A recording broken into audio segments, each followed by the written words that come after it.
On their wedding night, he whispered something that changed everything. "If you don't want to, we'll stop." For the first time, she felt truly safe with someone. Where are you watching this story from?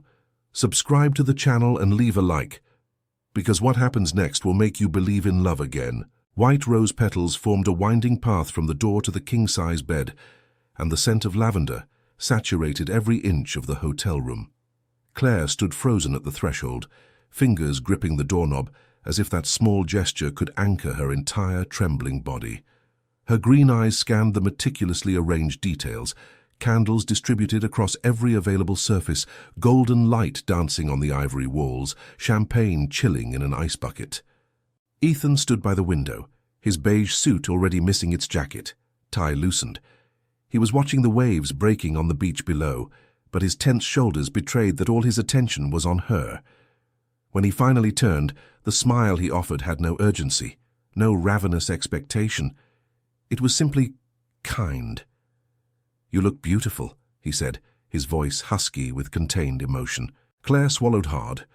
The simple white cotton dress suddenly felt too heavy, clinging to her skin damp with nervousness.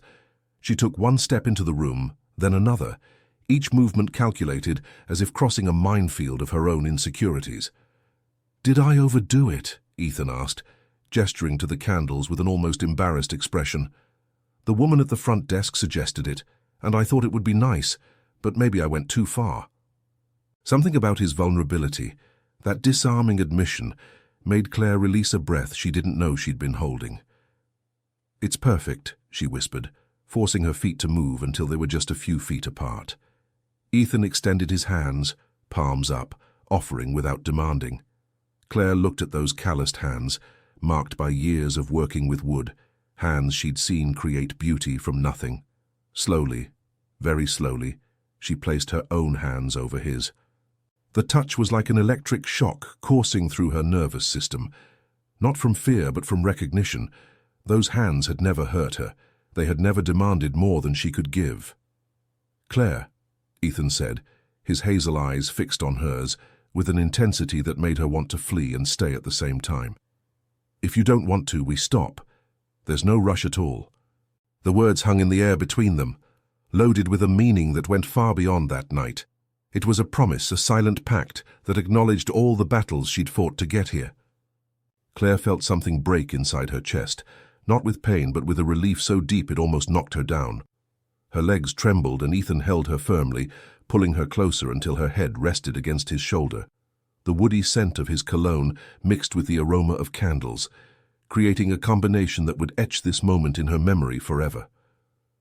"I want to try," she murmured against the fabric of his shirt. "But I don't know if I can." "Then we'll figure it out together."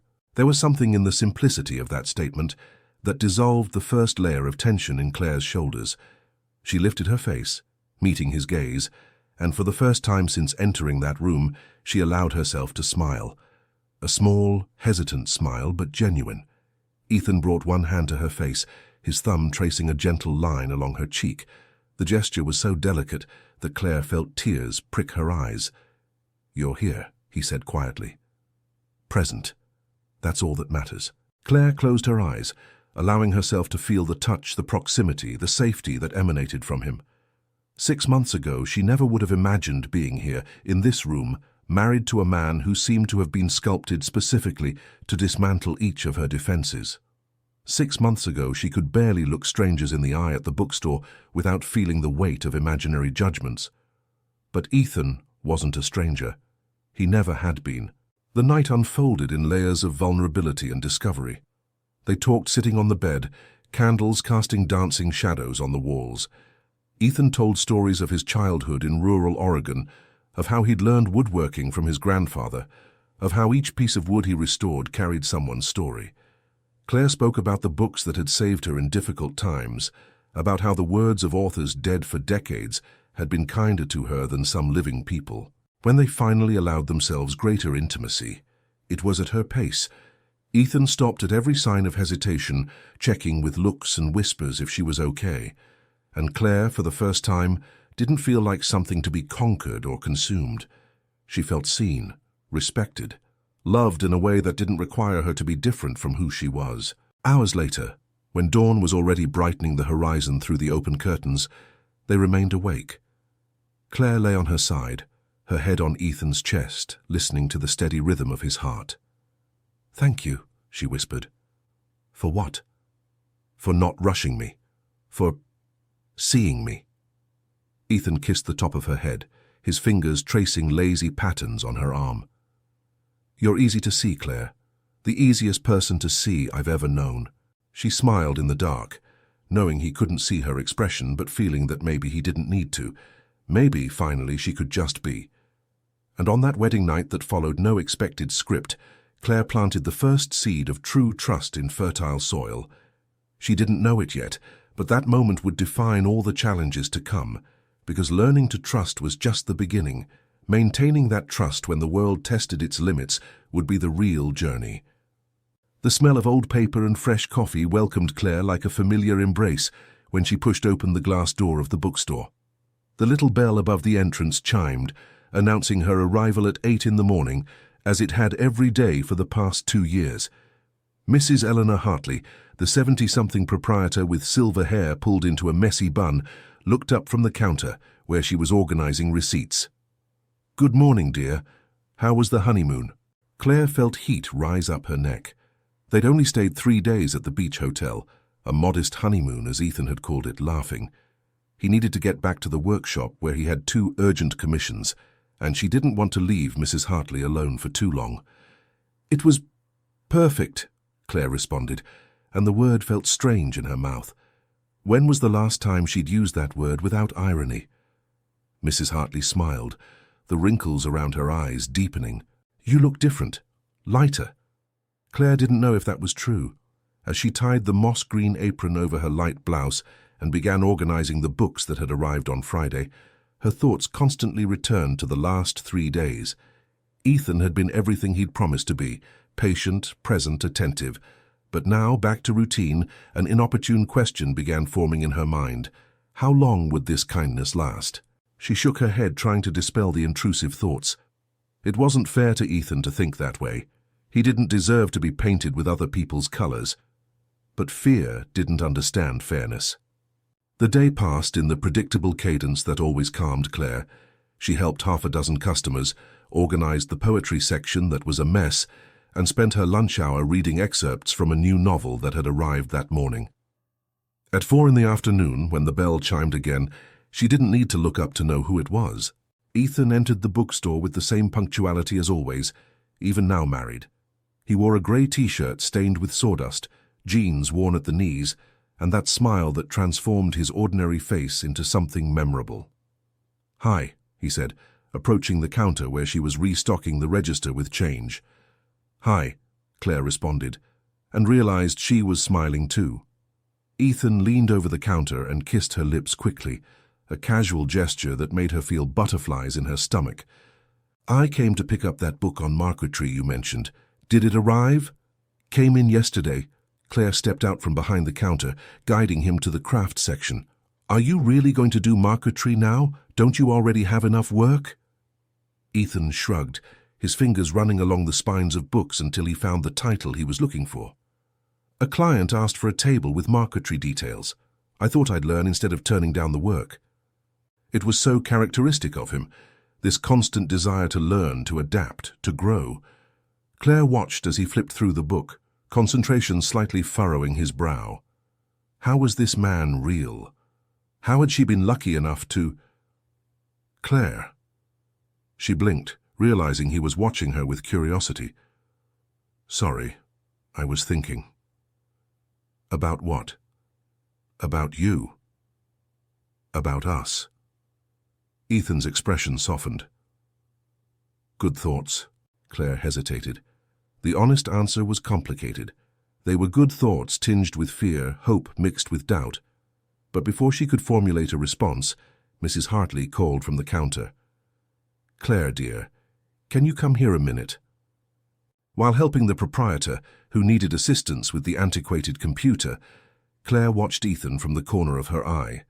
He had settled into one of the reading armchairs near the window, completely absorbed in the marquetry book. The afternoon light drew a halo around his bent head. In that moment, Something tightened in Claire's chest. It was happiness, she realized with surprise. Pure and simple happiness, seeing her husband, what a strange word still, there, in her safe space, existing comfortably without demanding anything from her. But along with happiness came its twin fear. What if she lost this? What if she couldn't be enough to maintain this peace? The rest of the afternoon passed quickly. Ethan stayed until closing at 7, helping move a heavy bookshelf that needed repositioning. They walked home together, the small apartment Ethan rented that was now officially theirs. That evening, while preparing dinner together in the cramped kitchen, Ethan said casually, "My mom called today. She wants to visit next weekend." Claire almost dropped the tomato she was cutting. "What? So soon?" "I know it's fast, but she's excited to get to know you better. You only saw each other at the wedding for a few minutes." Panic began settling in Claire's stomach. Meeting Ethan's family more deeply, being evaluated, judged. It was different from the wedding day, where everything was movement and celebration. An entire weekend exposed to her mother-in-law's scrutiny. "Hey," Ethan touched her shoulder gently. "You went pale. What's wrong?" What if she doesn't like me?" "Claire, she already likes you. But she doesn't know me, not really, and when she does, she'll like you even more," Ethan interrupted, turning her to face him. "You think I haven't told her how amazing you are? How kind you are with every customer who comes into that bookstore? How you remember every child's favorite book?" Claire bit her lower lip, an old habit when she was nervous. "What if I say something wrong? What if she realizes that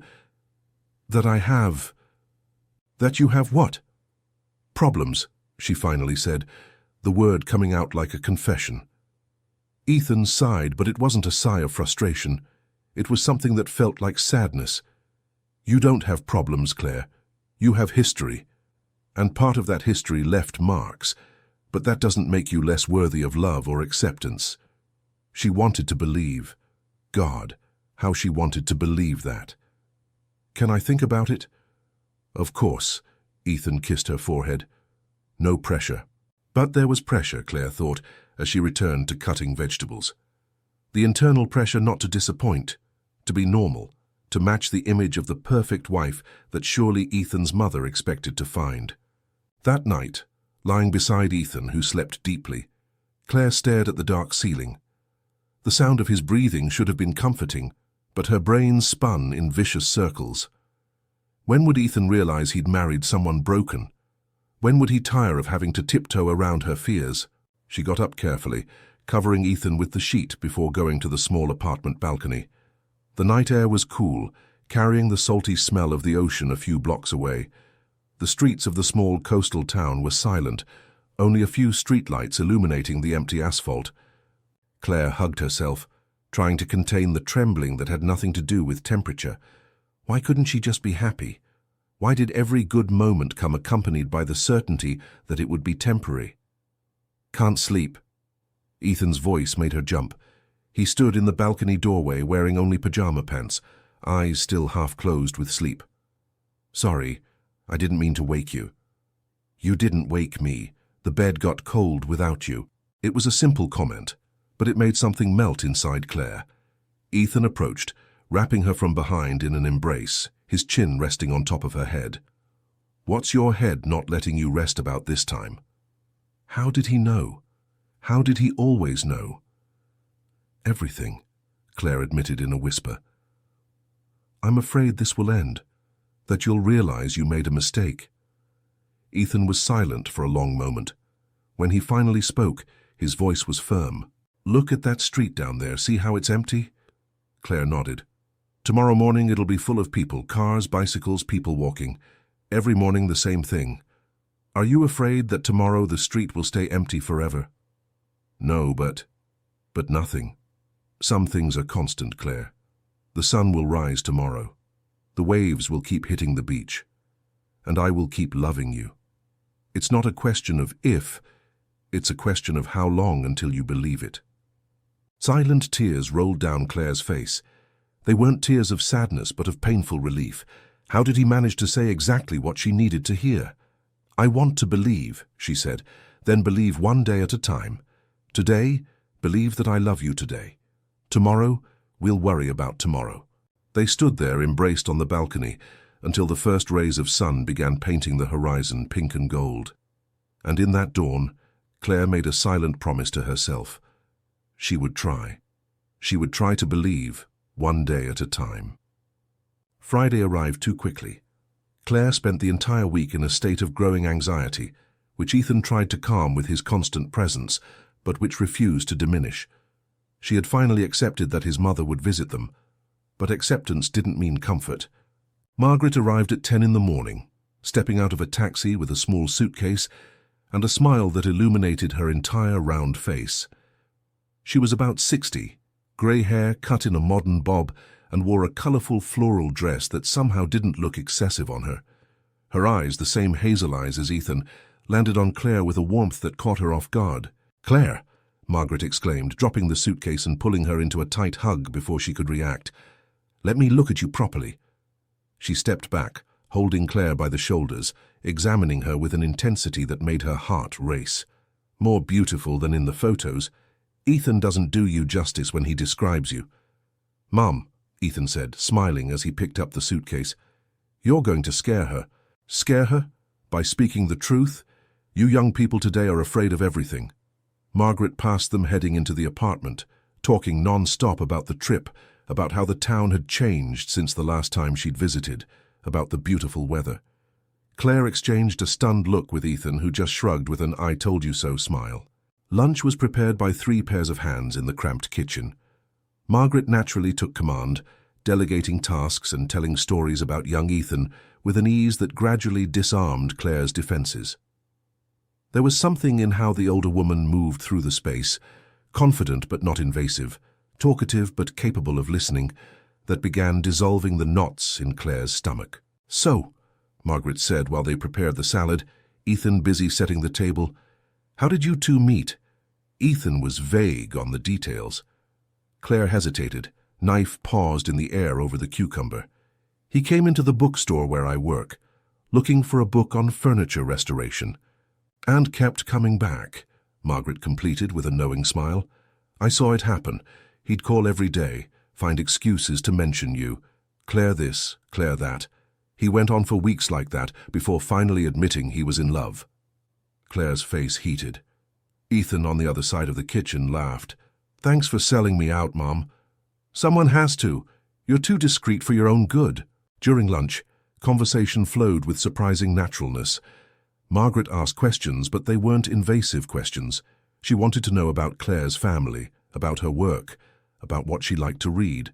And when Claire mentioned her mother casually, without elaborating on the distance between them, Margaret simply nodded with understanding, not pressing for details. After the meal, Ethan needed to go to the workshop for a few hours, an emergency with an order. When he left, Claire felt panic hit. Being alone with Margaret felt like being exposed under spotlights, every imperfection visible and judged. But Margaret simply began washing dishes, humming quietly. "Want to help me dry, dear?" They worked in comfortable silence for a few minutes, just the sound of running water and the clink of plates being arranged in the drainer filling the space. Claire was beginning to relax when Margaret said, without looking at her, "You're afraid of me." It wasn't a question. Claire froze, the dish towel hanging uselessly in her hands. It's not you. It's just that you want to make a good impression," Margaret completed gently. "And you're afraid I won't approve of you for my son." Claire couldn't respond, her throat too tight. Margaret dried her hands and turned to face her completely. Her face had no judgment, only a calm understanding that was almost disconcerting. "Can I tell you something, Claire? I'm not asking for prior approval, so just stop me if you don't want to hear it." Claire nodded weakly. "I met Ethan's father when I was 19. He was older, charming, and I thought I was lucky to have caught his attention." Margaret went to the living room, sitting on the couch and gesturing for Claire to sit too. "We got married in 6 months, and in the first years I lived trying to be the perfect wife, cooked perfectly, kept the house spotless, never complained. You know what happened?" Claire shook her head. "I lost myself.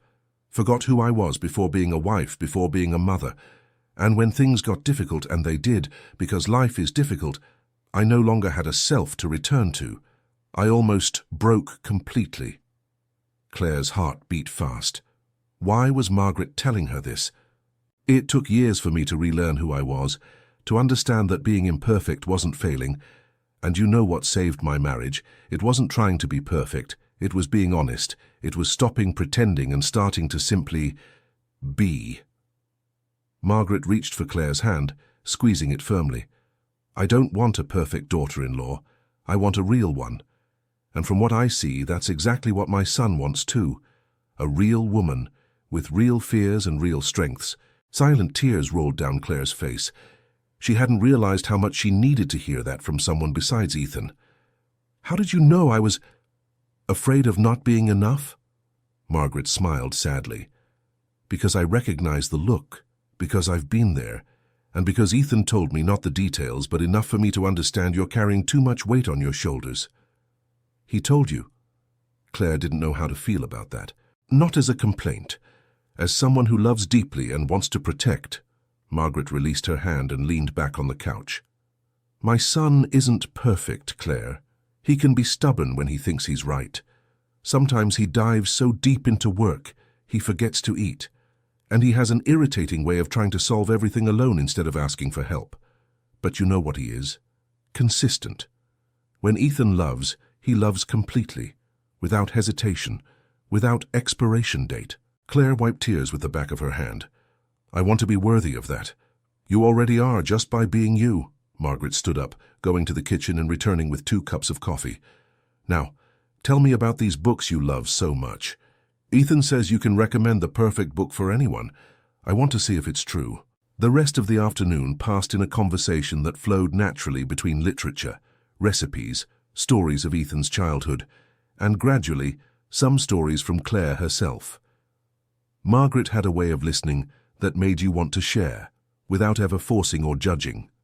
When Ethan returned at 6 in the evening, he found the 2 of them laughing on the balcony, drinking wine and watching the sunset. The relief on his face was so evident that Claire felt a wave of tenderness. He had been worried too.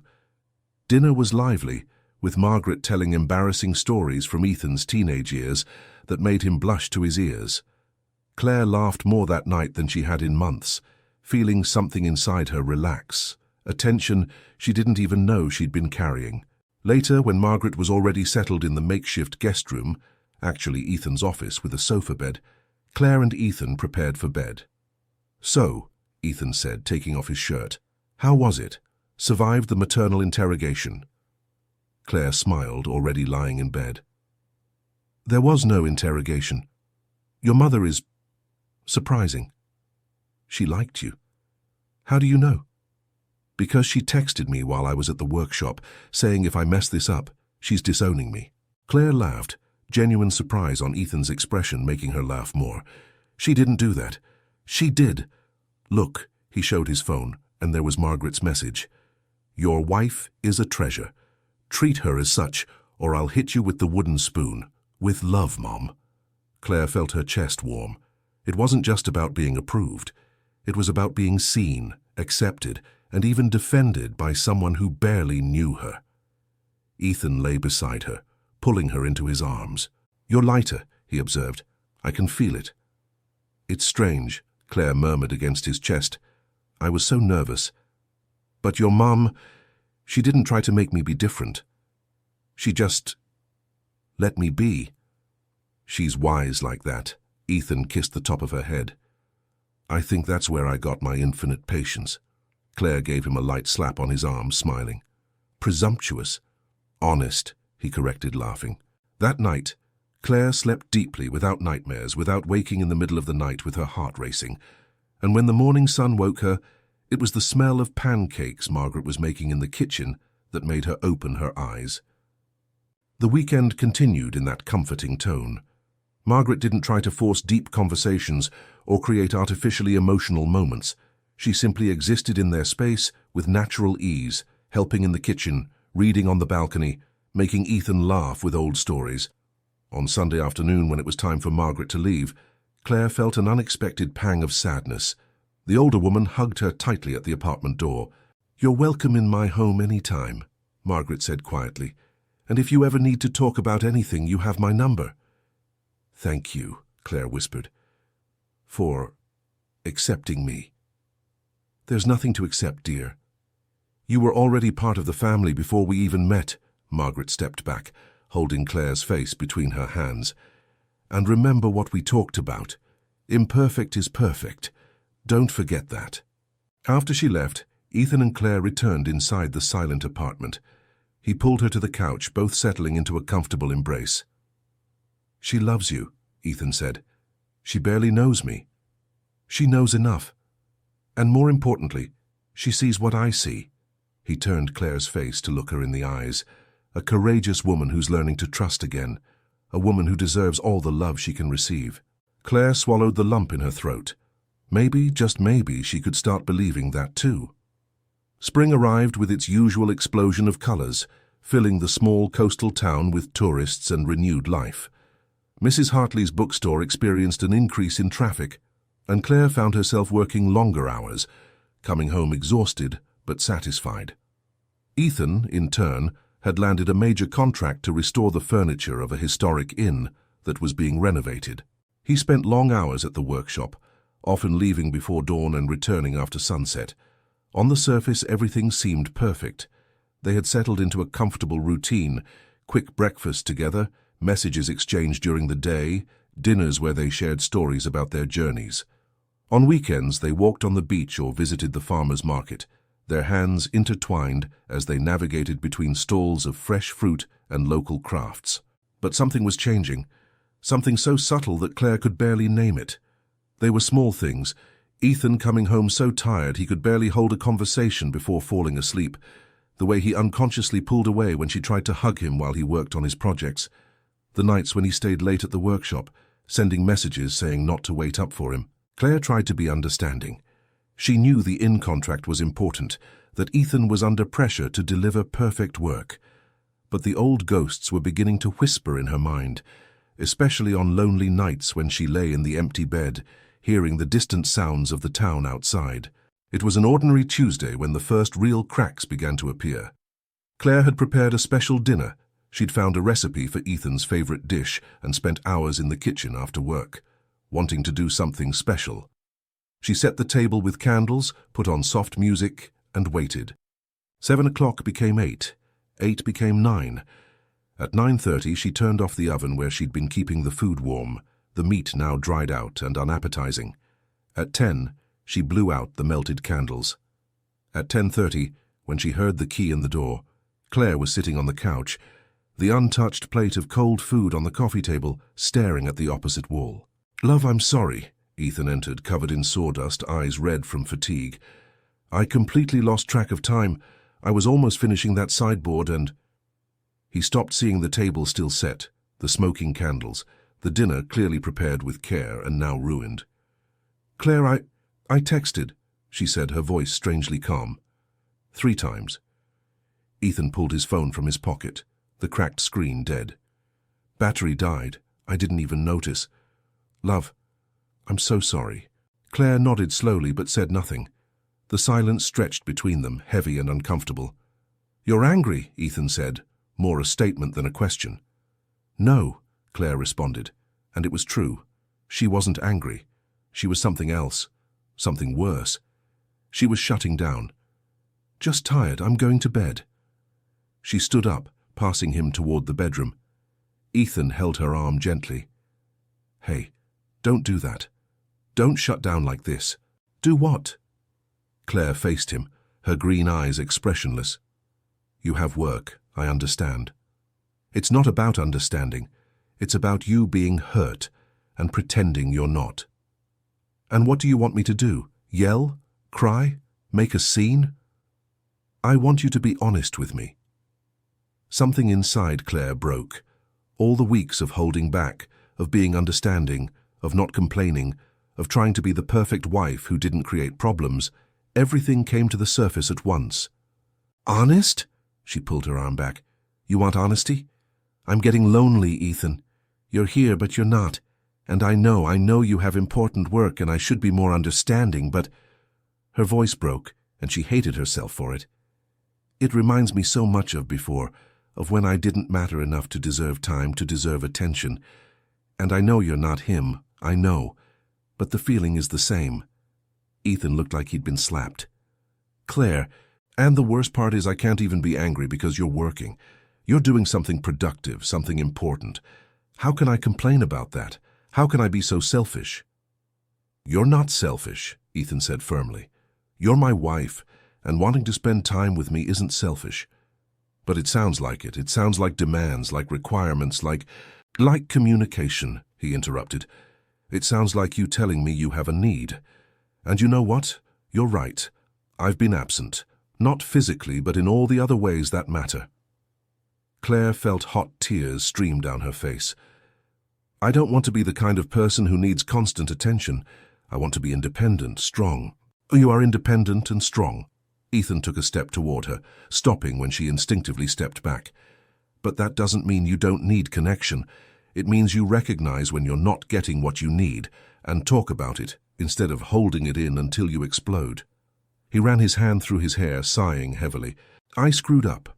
Let work consume everything and didn't realize how it was affecting you. And you're so understanding you didn't even complain. Made it too easy for me to ignore." "So it's my fault?" Claire felt defensiveness rise. "No, God, no. It's my fault, totally mine, but Claire, you need to warn me when things aren't okay. I can't guess no matter how hard I try." They stood there, separated by a few feet but seeming like miles, the cold dinner forgotten, the night deepening around them. "I'm afraid," Claire finally admitted, her voice a whisper. "I'm afraid that if I ask for too much, you'll get tired, that if I'm too needy, too complicated, you'll realize I'm not worth the effort." Ethan closed his eyes briefly, as if her words were physical, capable of hurting. "Look at me," he said quietly. She obeyed, meeting his gaze. "You're not too much, never. And getting tired of you? Claire, I get tired of work. I get tired of dealing with demanding clients. I get tired of bills to pay and bureaucracy. But of you? Never. Not when you're having a bad day, not when you're scared, not when you need more than I think I can give. Especially not in those moments." Claire sobbed, the sound escaping before she could stop it. "How do you always know what to say?" "I don't," he admitted. "Half the time I'm improvising. But what I do know, I love you, and not in the conditional way you're used to, in the way that stays, that adjusts, that works through problems instead of running from them." He took another step toward her, and this time she didn't back away. "Can I hold you?" Ethan asked. Claire nodded, and then she was in his arms, the smell of sawdust and sweat and something fundamentally Ethan surrounding her. She cried against his chest, years of fear and doubt and repressed need coming out in waves. "I'll do differently," Ethan said when her sobs finally decreased. "I'll manage my time better. I'll prioritize you not just when there's time left over, but always. I don't want you to neglect your work because of me. I won't neglect it. I'll balance it. And you'll warn me when I forget because clearly I need reminders." Claire stepped back enough to look at him. "What if I can't? What if I go back to holding everything in and pretending it's okay? Then I'll pay closer attention and we'll work on it together." He wiped the tears from her face with his thumbs. "But Claire, you need to give me permission to fail too, to make mistakes, as long as we keep talking about them." She nodded, exhausted emotionally and physically. "Come on," Ethan guided her to the bedroom. "Let's sleep. Tomorrow we start again. What about dinner?" "Tomorrow I'll make dinner, and I'll set an alarm so I don't forget." Lying in bed, still dressed, Ethan held Claire as she finally relaxed in his arms. "Thank you," she whispered. "For what?" "For not giving up when I shut down. For keeping trying." "Always," he promised. "I'll always keep trying." That night, Claire realized something crucial. Relationships didn't fail just from major betrayals or dramatic changes. They failed in small neglects, in unspoken words, in ignored needs. And saving them required the opposite: small attentions, honest words, communicated needs. It was constant work, she realized. There was no point where you arrived and could relax, declaring the relationship perfect and unchanging. It was a garden that needed daily watering, where pests needed to be identified early, where growth required pruning and care, and maybe, just maybe, she was ready to do that work. The following weeks brought tangible changes. Ethan began leaving the workshop at 6 o'clock sharp, no matter how much work still remained. Claire, in turn, began expressing when she needed attention or when something bothered her, even though her voice trembled doing so. They established small rituals. Breakfast together was non-negotiable, and Sundays were reserved just for them. No work, no distractions. But life has a way of testing resolutions. It was a sunny Thursday in May when Claire's phone rang during her lunch break. Her mother's name flashed on the screen, and she felt her stomach tighten instantly. Her mother rarely called, usually only on important dates or when she needed something. "Hello, Mum." "Claire, dear." The voice on the other end sounded distant, formal as always. "How are you?" "Fine. And you?" "I need to talk to you about something important." Claire mentally prepared herself. Here it came. "I'm moving," her mother continued. "There to your town. I found an apartment 3 blocks from yours." The world seemed to tilt slightly. "What? Why?" "Because you're married now, Claire. It's time we rebuilt our relationship. I wasn't present as I should have been at your wedding, and that needs to change." Claire could barely process the words. Her mother, who had spent years criticizing every choice she made, who had been distant when she most needed support, who barely showed up at her wedding, now wanted to move close to her. "When?" "Next month. I've already put down a deposit on the apartment." Her mother sounded excited, as if she was sharing a delightful surprise. "We'll be able to see each other every week. You can come for dinner. I can get to know Ethan better."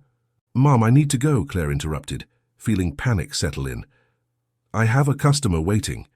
She hung up before her mother could respond, the phone trembling in her hand. Mrs. Hartley found her 10 minutes later, sitting in the back bathroom, hyperventilating. "Dear, what happened? My mother is moving here," Claire managed to say between short breaths. The elderly proprietor sat on the floor beside her, taking her hands. "Breathe with me, slowly. In 1, 2, 3, out 1, 2, 3. It took 20 minutes for Claire to regain control. Mrs. Hartley didn't ask questions, just held her hand and breathed with her until the panic receded. "Thank you," Claire said finally, her voice hoarse. "Want to talk about it?"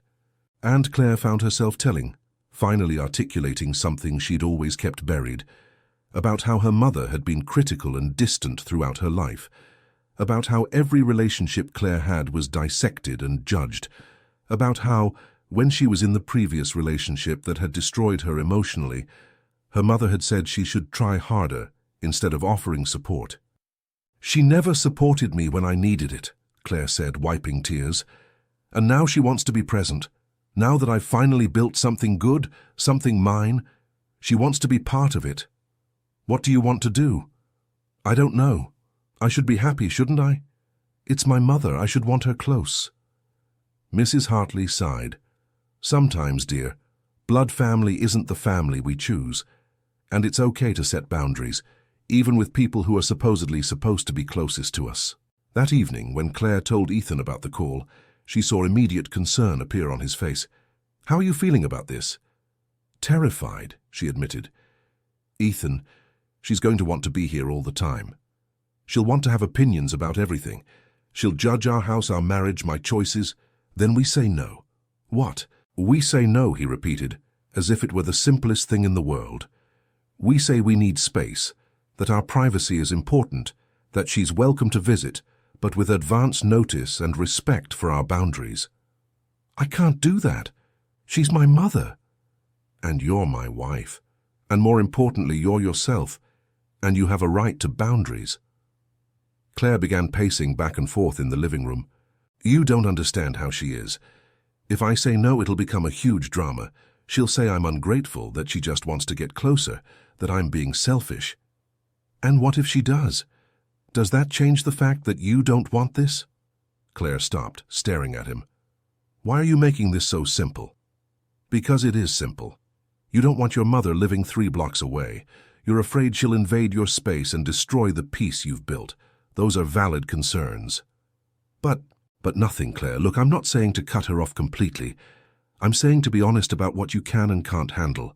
Saying, Mom, I love you, but I need more space than 3 blocks isn't cruel. It's honest. Claire felt tears of frustration burn her eyes. What if she doesn't accept it? Then she doesn't accept it, but the decision is still yours. That night, lying awake while Ethan slept, Claire fought with inner demons she'd let sleep too long. Her mother had been neglectful but not abusive, critical but not malicious. Where was the line between establishing healthy boundaries and being unfair? The answer came to her in a flash of understanding at 3 in the morning. It wasn't about judging whether her mother deserved forgiveness or proximity. It was about what Claire could bear without sacrificing her own mental health. And the hard truth was, she wasn't ready to have her mother so close, not now, maybe not ever. The next day, hands trembling and heart pounding hard, Claire called back. Mum, we need to talk about the move. Yes, I wanted to tell you more details about the apartment. Mom, no, Claire interrupted, closing her eyes and gathering courage. I don't want you to move so close to me. Silence from the other side. What? I said no, Claire repeated, her voice becoming firmer. I need space. Our relationship isn't the kind where we'd be comfortable with weekly meetings. You can come visit, but with advance notice. But living 3 blocks away? I'm not ready for that. Claire, you can't be serious. I'm your mother. I know who you are, and I also know you weren't there when I needed you. That you judged more than you supported, and that now, when I've finally built a life that makes me happy, you want to be part of it on your terms, not mine. This is cruel. It's not cruelty, it's honesty. Claire felt tears, but her voice remained firm. I still want to have a relationship with you, but one that respects my boundaries. If you move here, it'll have to be to another neighborhood, and with the understanding that we won't see each other every week. The call ended with her mother hanging up abruptly, and Claire stood there, phone still in hand, trembling from head to toe. She had done it. She had set a boundary, said no, defended her space. And she felt simultaneously empowered and terrified. Ethan found her sitting on the living room floor, crying silently. I did it, she said when he sat beside her. I said no, and it was horrible. But you did it, he pulled her into his arms. And I'm so proud of you. She's going to hate me. Maybe for a while, but she'll have to process, and if she really loves you, she'll accept eventually. Claire nestled against him, exhausted. Why does doing the right thing hurt so much? Because you've spent your whole life prioritizing other people's feelings over yours, Ethan responded. But Claire, you're changing, growing, and growth is uncomfortable. In the following weeks, Claire received no more calls from her mother. Part of her was tempted to call back, to apologize, to soften everything she'd said, but every time she picked up the phone, Ethan was there, reminding her she had a right to her boundaries. What she didn't expect was how that decision would reverberate in other areas of her life. It started small. She said no to a customer at the bookstore who wanted a discount she couldn't give. Then, bigger. She asked Mrs. Hartley for a raise she felt she deserved. And bigger still, she began speaking more openly with Ethan about her needs, without fear of being too demanding. Each no was an act of courage. Each boundary established was a declaration that she mattered, that her needs were valid. But the biggest change was yet to come, and it would begin with a simple question from Ethan, asked casually during breakfast on a Saturday. Have you ever thought about therapy? The question hung in the air between them, the coffee cooling in forgotten cups. Claire had frozen with her fork in the air, a piece of omelette precariously balanced. Therapy, she repeated slowly. Ethan nodded, his eyes careful but firm. It's not a criticism, it's just that you carry so much alone. And I help where I can, but I'm not a professional. Maybe talking to someone trained could fix me. Claire felt defensiveness rise instantly. No. Help you process everything that happened, give you tools to deal with anxiety, with fears. Claire put the fork back on her plate, her appetite disappearing. You think I'm too much work, don't you? Ethan sighed, extending his hand across the table to take hers. I think you deserve all the support possible, and therapy isn't about fixing something broken. It's about growth, about understanding yourself better. Easy for you to say. You're not the one who's broken. Claire, No. She pulled her hand back. You're right, okay? I am too much work. I'm complicated and anxious and full of problems, and you're tired of dealing with it. Where are you getting this? Ethan looked genuinely confused. I literally just said it's not about you being too much work. But Claire was already standing, old defenses rising like walls. I need to go to work. It's Saturday. The bookstore only opens at noon. Then I'll take a walk. She left the apartment before he could respond, going down the stairs in quick, furious steps. Only when she was 3 blocks away, panting and eyes burning with unshed tears, did she stop. What was she doing?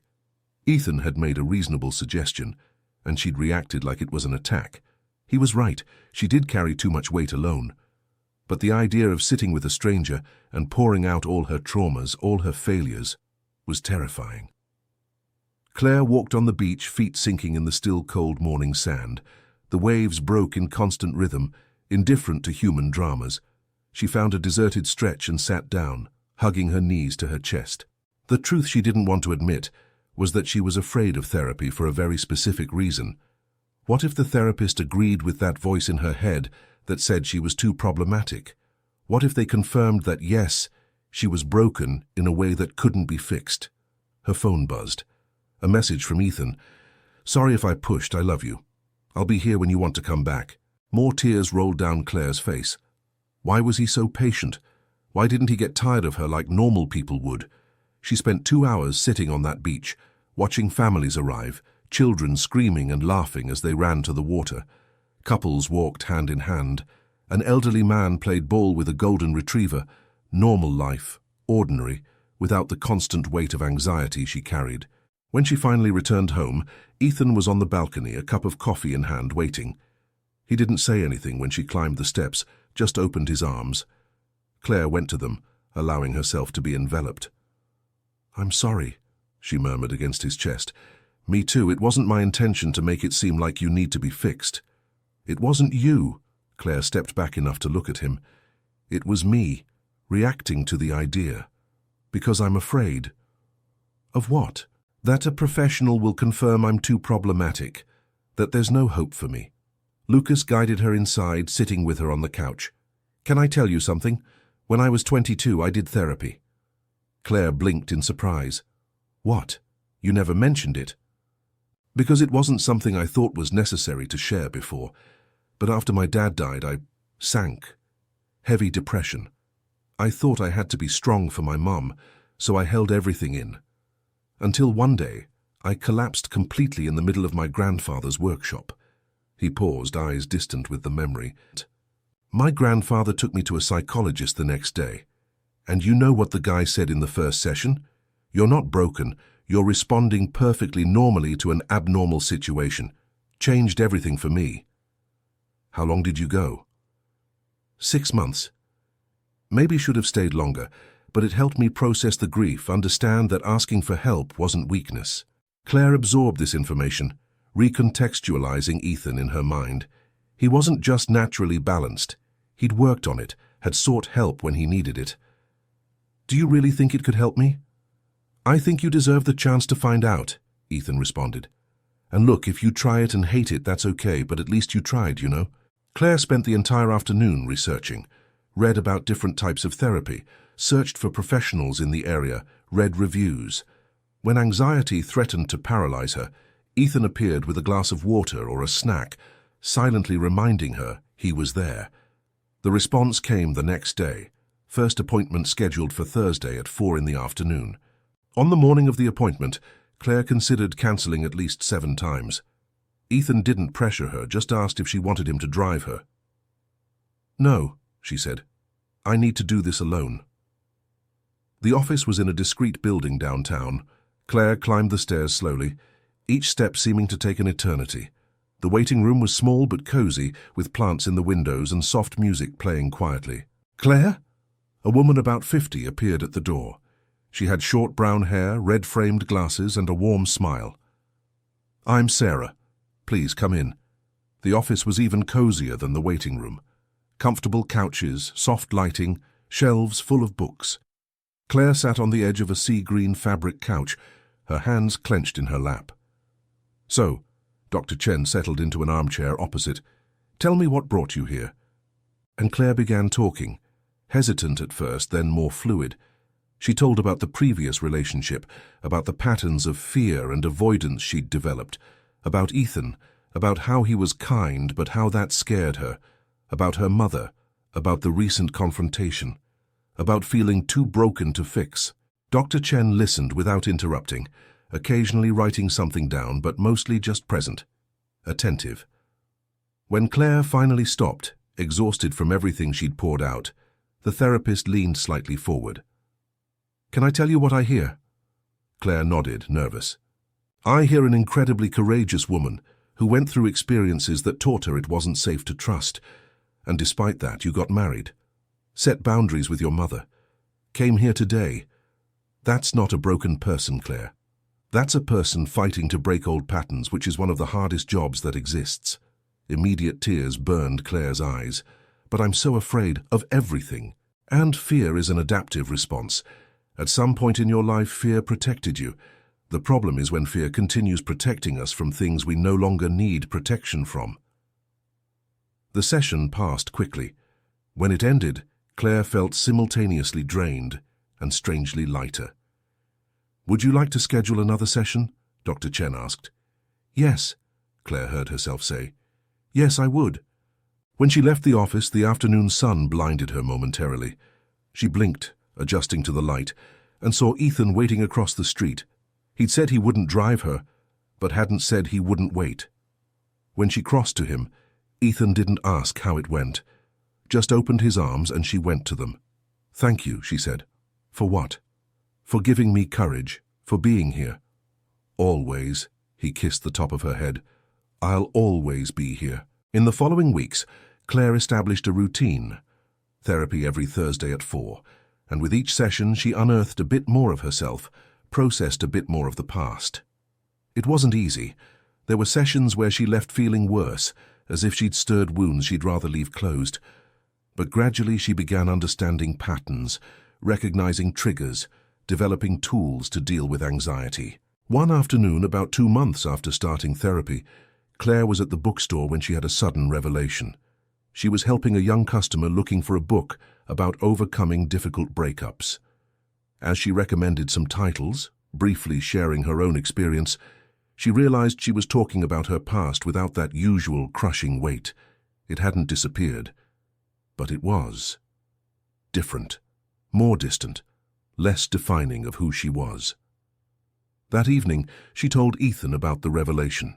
It's like I've spent so much time identifying as the person who was hurt that I didn't realize I could be other things too.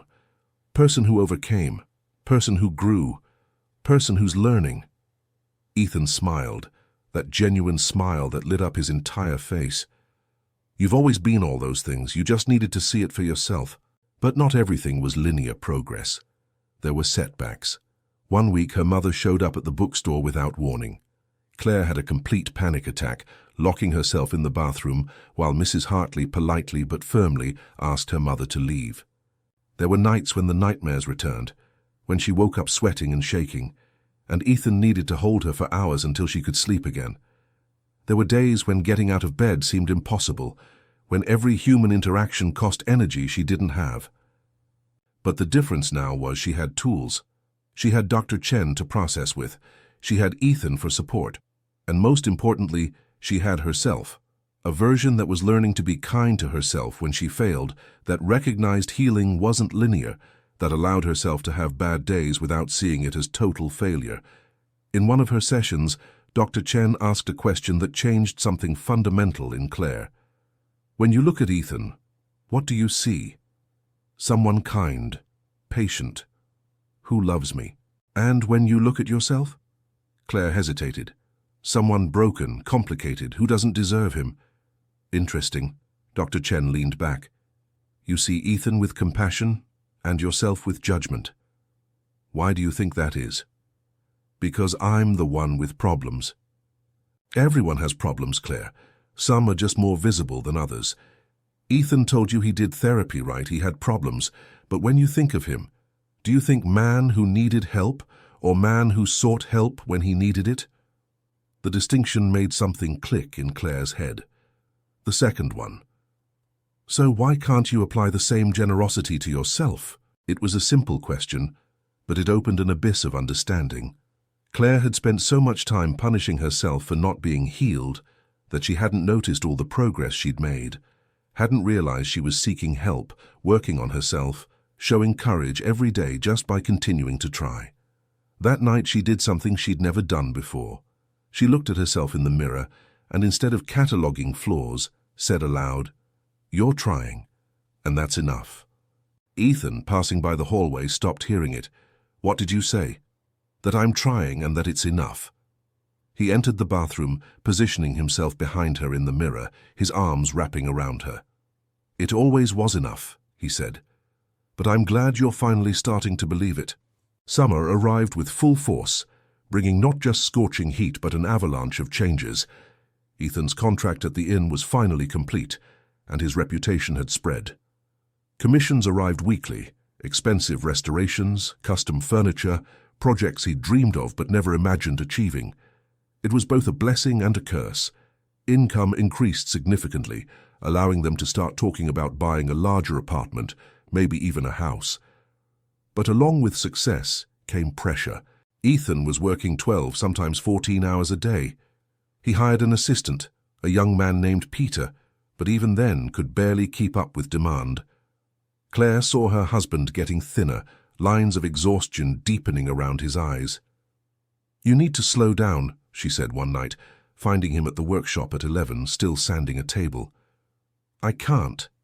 I have deadlines." "Ethan, you're going to kill yourself like this." He looked at her, and there was a tension in his face she rarely saw. "And what do you want me to do? Turn down work?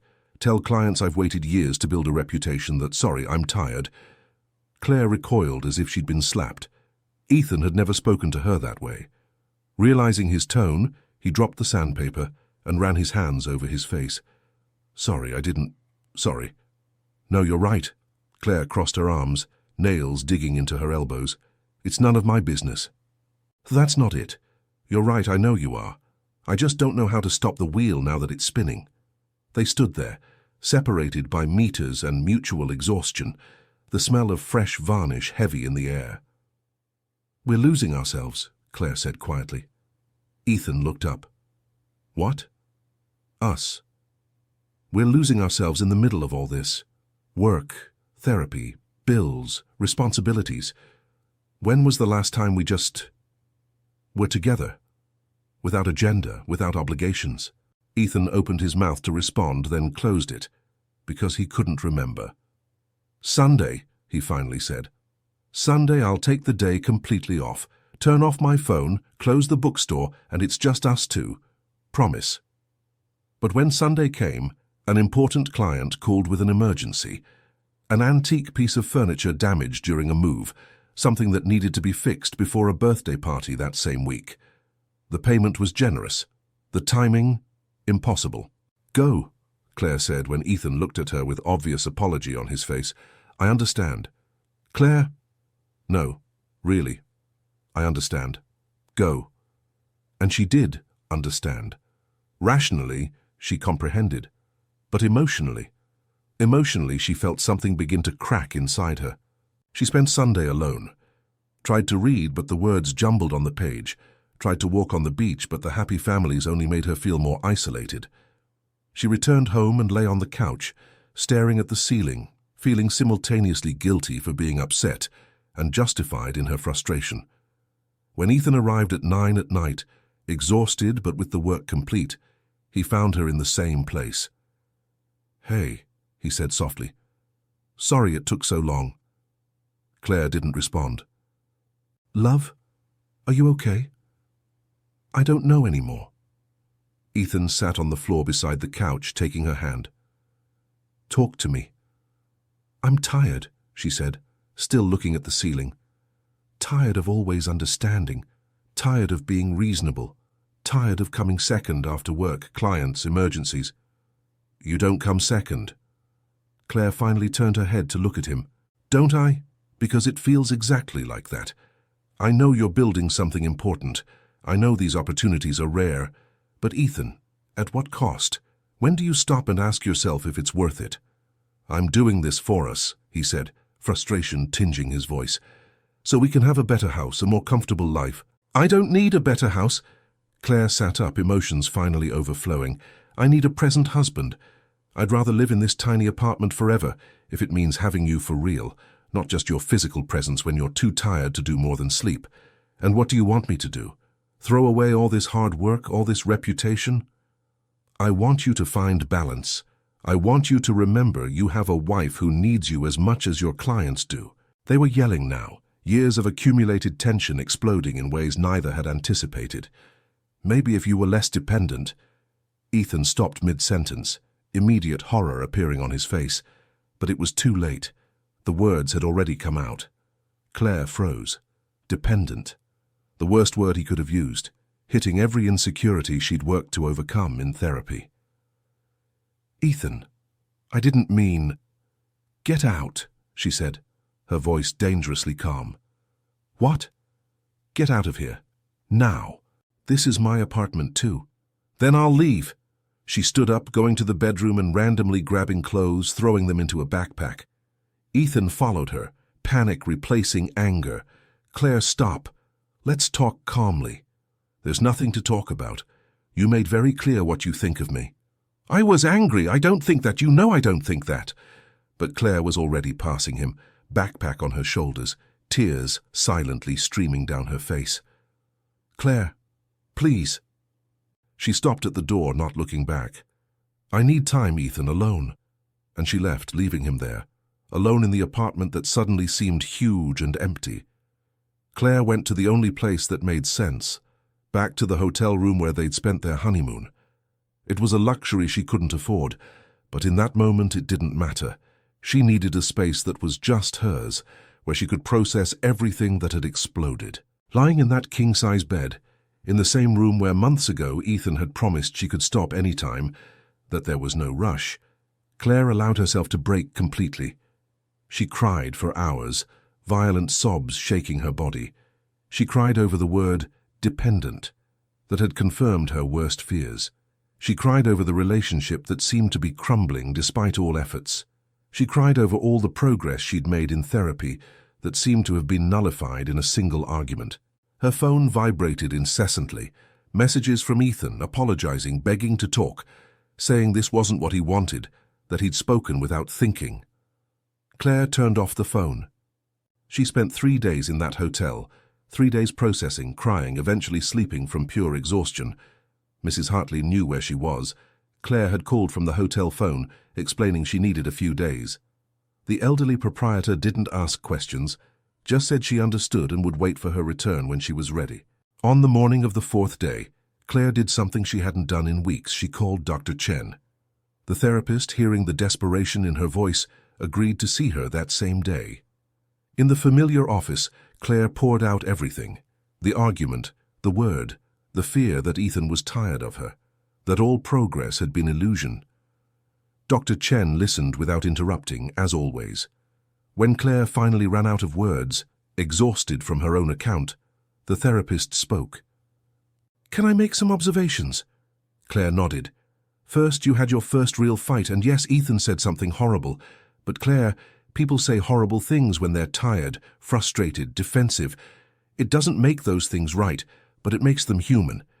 Ethan isn't perfect. You've spent so much time putting him on a pedestal that you forgot he fails too. But he called me dependent. He used the wrong word at the wrong time to express a legitimate frustration. Dr. Chen leaned forward. You're both exhausted. He's working too much. You're processing deep traumas. It's a volatile combination. But one argument doesn't define a relationship. What if he was right? What if I am too dependent? Having needs isn't being dependent. Communicating when those needs aren't being met is healthy. What's not healthy is running when it gets difficult. The word running hit Claire like a punch. I didn't run, I just needed space. Space or flight, because the way you left Claire, cutting off communication completely for 3 days, isn't asking for healthy space. It's abandoning the battlefield. Claire felt anger rise. So you're on his side. I'm not on anyone's side. I'm on the relationship side. And relationships require you to stay and work through things, even when it's painful, especially when it's painful. The rest of the session was difficult. Dr. Chen didn't soften anything, pointing out patterns Claire had developed of avoiding conflicts instead of facing them, of protecting herself so completely that she left no room for resolution. When she left that office, Claire felt peeled, vulnerable, but also clearer. She had run. And Ethan deserved more than that. They deserved more than that. Hands trembling, she turned on her phone. 17 missed messages from Ethan, the last from just an hour ago. I'm here when you're ready to talk. I love you. Always. She typed a response. Can we talk? I'm ready. The response came in seconds. I'm on my way. They met at the same park bench where months ago Claire had first told him about her past. The jacaranda was in bloom again, lilac petals falling softly around them like colored snow. But this time, the air between them was charged with something different, not just revelation but repair. Ethan arrived looking even more exhausted than the last time she'd seen him. Unshaven, red eyes, wrinkled clothes. He looked like someone who hadn't slept properly in days. Claire wasn't much better. Hair pulled into a messy bun, no makeup, eyes swollen from crying. They sat with space between them, neither knowing how to begin. I'm sorry, they said at the same time. Despite everything, it drew small smiles from both.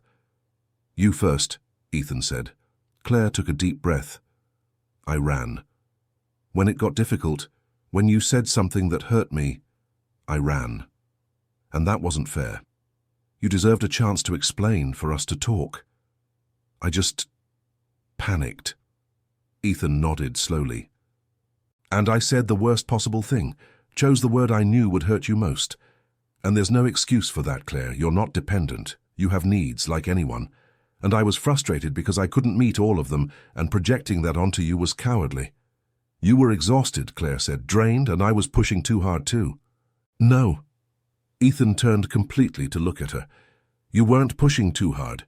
You were asking for basic attention, for presence. And I was so absorbed in building a future that I forgot to live the present. Silence settled between them, only the distant sound of children playing and waves breaking filling the space. My therapist said something that hit me, Claire finally said. She said I put you on a pedestal, that I forgot you're also human, that you also fail. And she's right. I was so focused on being worthy of you that I didn't realize you don't need to be perfect either. I'm definitely not perfect, Ethan gave a bitter laugh. I've been a horrible husband.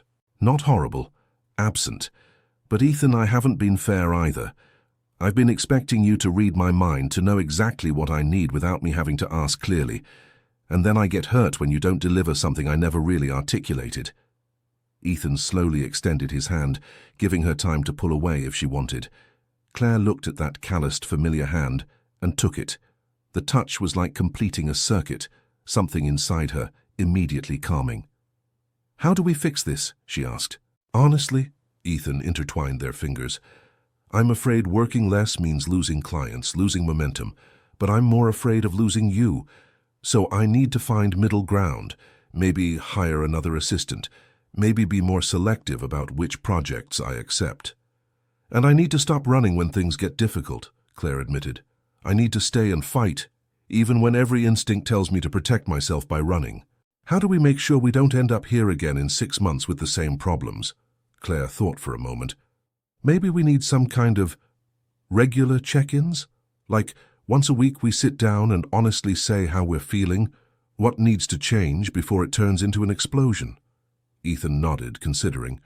Like relationship meetings. Sounds clinical when you put it that way, but yes, I like it. And, he hesitated, maybe couples therapy, in addition to your individual sessions? Claire hadn't considered that, but it made sense. You'd do couples therapy. I'd do brain surgery if it meant not losing you, Ethan said simply. They stayed there for hours, talking through everything. Claire told about the 3 days at the hotel, about how she'd felt both broken and paradoxically empowered by asking for that space. Ethan spoke about staying in the empty apartment, going through every memory they'd built there, terrified he'd destroyed everything. When you didn't respond to my messages, I thought," his voice broke, "I thought I'd lost you, that you realized you deserved better. I thought you realized you were better off without me and my problems." They laughed then, a wet sound of tears and relief. "We're quite the confused pair," Ethan said. "The most confused," Claire agreed. When the sun began to set, painting the sky oranges and pinks, Ethan asked, "Will you come home?" Claire squeezed his hand. "Yes, I'll come home." They returned together, hands intertwined, steps synchronized. The apartment felt different when they entered, not because it had physically changed, but because they had. They'd survived their first real crisis, and they were choosing to stay. That night, lying in bed together for the first time in days, Ethan said, "I turned down 3 projects today." Claire turned to look at him. "What?" "3 projects that came in while you were gone. All good, all well paid. But all would have required me to continue at the same insane pace, so I said no." "Ethan, you don't have to." "I do. Because you were right. What's the point of building an empire if I'm alone in it?" He pulled her closer. "Peter is going to be promoted to junior partner. I'm going to train him properly, which means I work fewer hours. I'll be more selective. And Sundays? Sundays are sacred. No exceptions." Claire felt tears prick her eyes. "That's big." "You're bigger," he kissed her forehead. "And almost losing you showed me that." But setting intentions was one thing, maintaining them, quite another. In the following weeks, there were stumbles.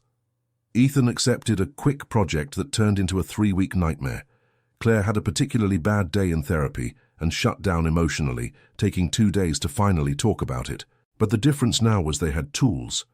They had their weekly check-ins where they sat on the balcony every Thursday evening and honestly shared. They'd started couples therapy with a therapist recommended by Dr. Chen. They'd learned to say, "I'm getting overwhelmed," before reaching explosion point. 1 month after the big fight, something unexpected happened. Claire woke up on a Saturday and realized she hadn't checked where Ethan was or how long he'd be gone. He'd mentioned the night before that he needed to go to the workshop for a few hours to finish a detail on some trim work, and she simply believed him. Didn't feel panic that he wouldn't come back. Didn't interpret it as abandonment. It was a small moment, almost insignificant. But for Claire it was monumental. Trust wasn't a switch you flipped on. It was a muscle you exercised daily in small moments like that. When Ethan returned at noon, bringing fresh bread from her favorite bakery, Claire hugged him tight. "Everything okay?" he asked, surprised but pleased. "Better than okay," she said against his chest. "I'm trusting." "In me?" "In us." October arrived with cooler weather, and a surprise Claire hadn't foreseen. She was working at the bookstore on a quiet Tuesday afternoon when the door opened and someone walked in who made her blood run cold. Marcus, her ex-boyfriend. He looked different, a bit older, hair shorter, but the eyes were the same. Those eyes she'd once found intense and now only saw as calculating. "Claire," he said, as if they were old friends reuniting. "Long time no see." All the breathing techniques she'd learned in therapy fled her mind. Her heart raced, palms instantly sweaty. "What do you want here?" "I was in town for work, saw the bookstore and thought I'd come in, see how you were."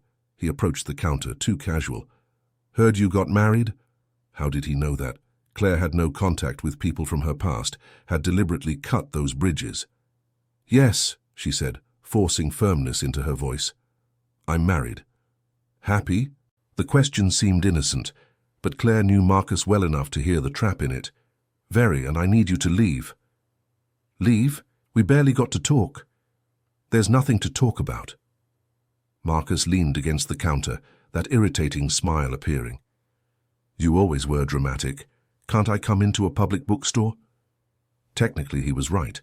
Technically he wasn't doing anything wrong, but every instinct in Claire's body screamed danger. "Mrs. Hartley," she called, grateful the proprietor was in the back organizing stock. "Can you come here a moment?" The elderly woman appeared, immediately perceiving the tension in the air. "Is there a problem?" "This gentleman was just leaving," Claire said, looking directly at Marcus. Something darkened in his eyes, but the smile remained. "Of course. But Claire, It would be nice to talk properly sometime. Clear up some misunderstandings about our time together.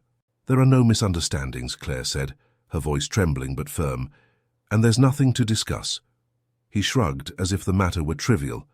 If you change your mind, I'm at the Seaside Inn, room 304, until Thursday. And he left, the bell chiming cheerfully in contrast to the weight his presence had left. Claire felt her legs weaken. Mrs. Hartley caught her by the elbow, guiding her to the chair behind the counter. Who was that? Nobody, Claire said automatically, then corrected. My ex, from before Ethan. What did he want? I don't know, nothing good. Mrs. Hartley was quiet for a moment, then said, You should call Ethan. No, he's working. Dear, this is more important than work. But Claire couldn't. She couldn't carry this to Ethan, too. She should be able to handle ghosts from her past alone. Shouldn't need him every time something scared her. She spent the rest of the day in constant alert, every time the door opened, her entire body tensing. When she finally closed at 7, exhausted not from work, but from the stress of being constantly defensive, she didn't go straight home. She went to the beach. She sat on the sand, still warm from the day's sun, hugging her knees, watching the waves break in hypnotic rhythm. Why had Marcus appeared? What did he want? And more importantly, why had a single visit from him destroyed all the progress she'd felt she was making? Thought I'd find you here. Claire turned quickly. Ethan stood there, still wearing work clothes, sawdust stuck in his hair. How did you...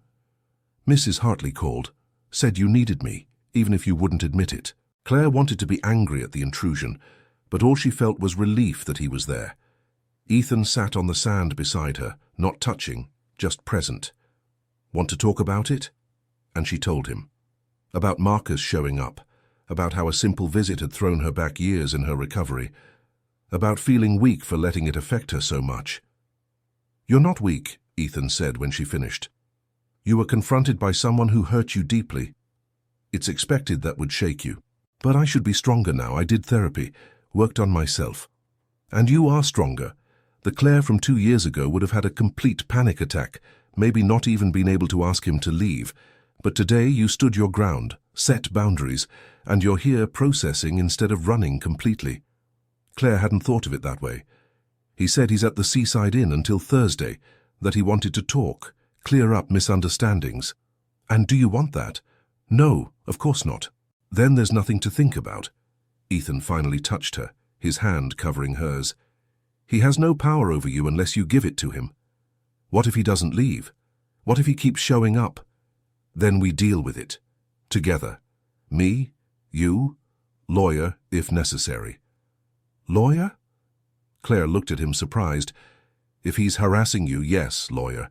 Claire, you don't need to be polite with someone who hurt you. You have a right to protect yourself. It was such a simple perspective, but Claire had spent so much time being taught to be reasonable and not overreact that she'd forgotten she had a right to defend herself. That night, they talked about Marcus more deeply than Claire ever had. She told Ethan details she'd kept, not from shame but because they were too painful to revisit. Ethan listened to everything, without judgment, without interruption. Thank you for trusting me with this, he said when she finished. You're not angry that I didn't tell you before. Why would I be? You tell me when you're ready, and you're ready now. The following Tuesday, Claire was preparing for another day at the bookstore when her phone rang. Unknown number. She answered hesitantly. Claire, it's Marcus. How had he gotten her number? How did you get my number? I have my ways. Look, I really wanted to talk. Thought maybe we could grab coffee. No. Just coffee. 20 minutes of your time. I said, no, Marcus, I don't want to talk to you. I don't want to see you. Please stop contacting me. You're being dramatic again. Claire hung up. Her hands were trembling, but there was something different this time. It wasn't just fear. It was anger. How dare he show up after years and act like he had a right to her time? The next call was to Dr. Chen, scheduling an emergency session. He's violating your boundaries, the therapist said when Claire told her what happened, and you have every right to protect yourself. Block the number. If he shows up again, you call the police. The police? That seems extreme. Is it? He showed up at your work uninvited. Got your personal number somehow. He's calling after you, clearly expressed disinterest. That's harassment, Claire. Seeing it named, classified as something serious instead of her just overreacting, was both liberating and terrifying. On Wednesday, Marcus appeared at the bookstore again. This time, Claire was prepared. "You need to leave," she said before he could speak. "Now. I'm in a public establishment. And I'm asking you to leave," Claire completed, picking up the phone, "or I'm calling the police." Marcus's expression changed. The fake charm disappeared, replaced by something cold. "You always were ungrateful. I came here to make peace, and you act like I'm a criminal. You're harassing me, that is a crime, yes." Mrs. Hartley appeared from the back, phone already in hand. "Should I call, dear?" Marcus looked between the two women, realizing he'd lost any control of the situation. "Forget it. Not worth it," he said. But before leaving, he looked directly at Claire. "I hope that husband of yours knows what kind of person he married." After he left, Claire felt her legs finally give out, but along with the trembling came something unexpected. Pride. She'd stayed. She'd defended herself, hadn't cowered or tried to appease. Ethan arrived 20 minutes later, having dropped everything when Mrs. Hartley called. He entered the bookstore like a storm, eyes scanning the environment. "Is he still here?" "He's gone," Claire said, and I stood firm. Ethan pulled her into a tight hug. "I'm so proud of you." That night, they filed a police report. The officer who attended them was kind but direct. Without physical threats or evidence of immediate danger, there was little they could do legally, but it would be on record in case Marcus escalated his behavior. "At least now it's documented," Ethan said as they returned home. "If he tries anything else, there's already a history." Claire nodded, exhausted but strangely at peace.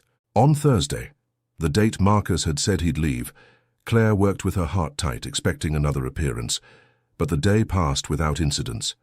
When she closed the bookstore at 7, she breathed relieved. He was gone.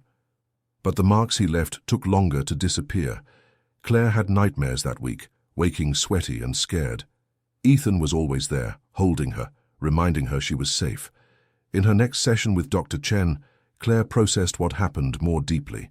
"I thought I was healed," she admitted, "that I'd overcome that relationship. But it only took him showing up for everything to come back." "Healing doesn't mean things don't affect you anymore," Dr. Chen explained. "It means you have tools to deal with them when they do. And you use those tools. Set boundaries, sought support, didn't run, that's healing in action." Claire left that session with new understanding. She'd never be the person who didn't fear. But she could be the person who feared and acted anyway. And maybe that was enough.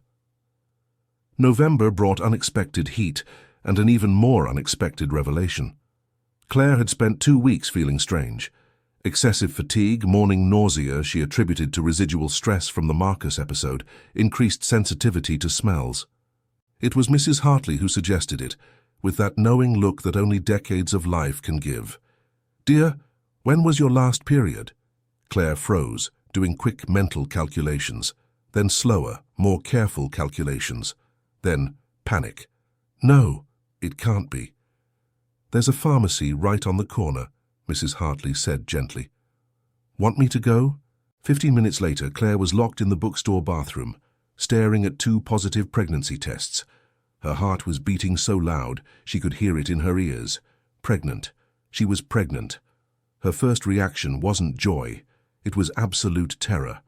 How could she be a mother when she could barely take care of herself? When she still had days she could barely get out of bed? When the idea of responsibility for another life seemed too overwhelming to contemplate?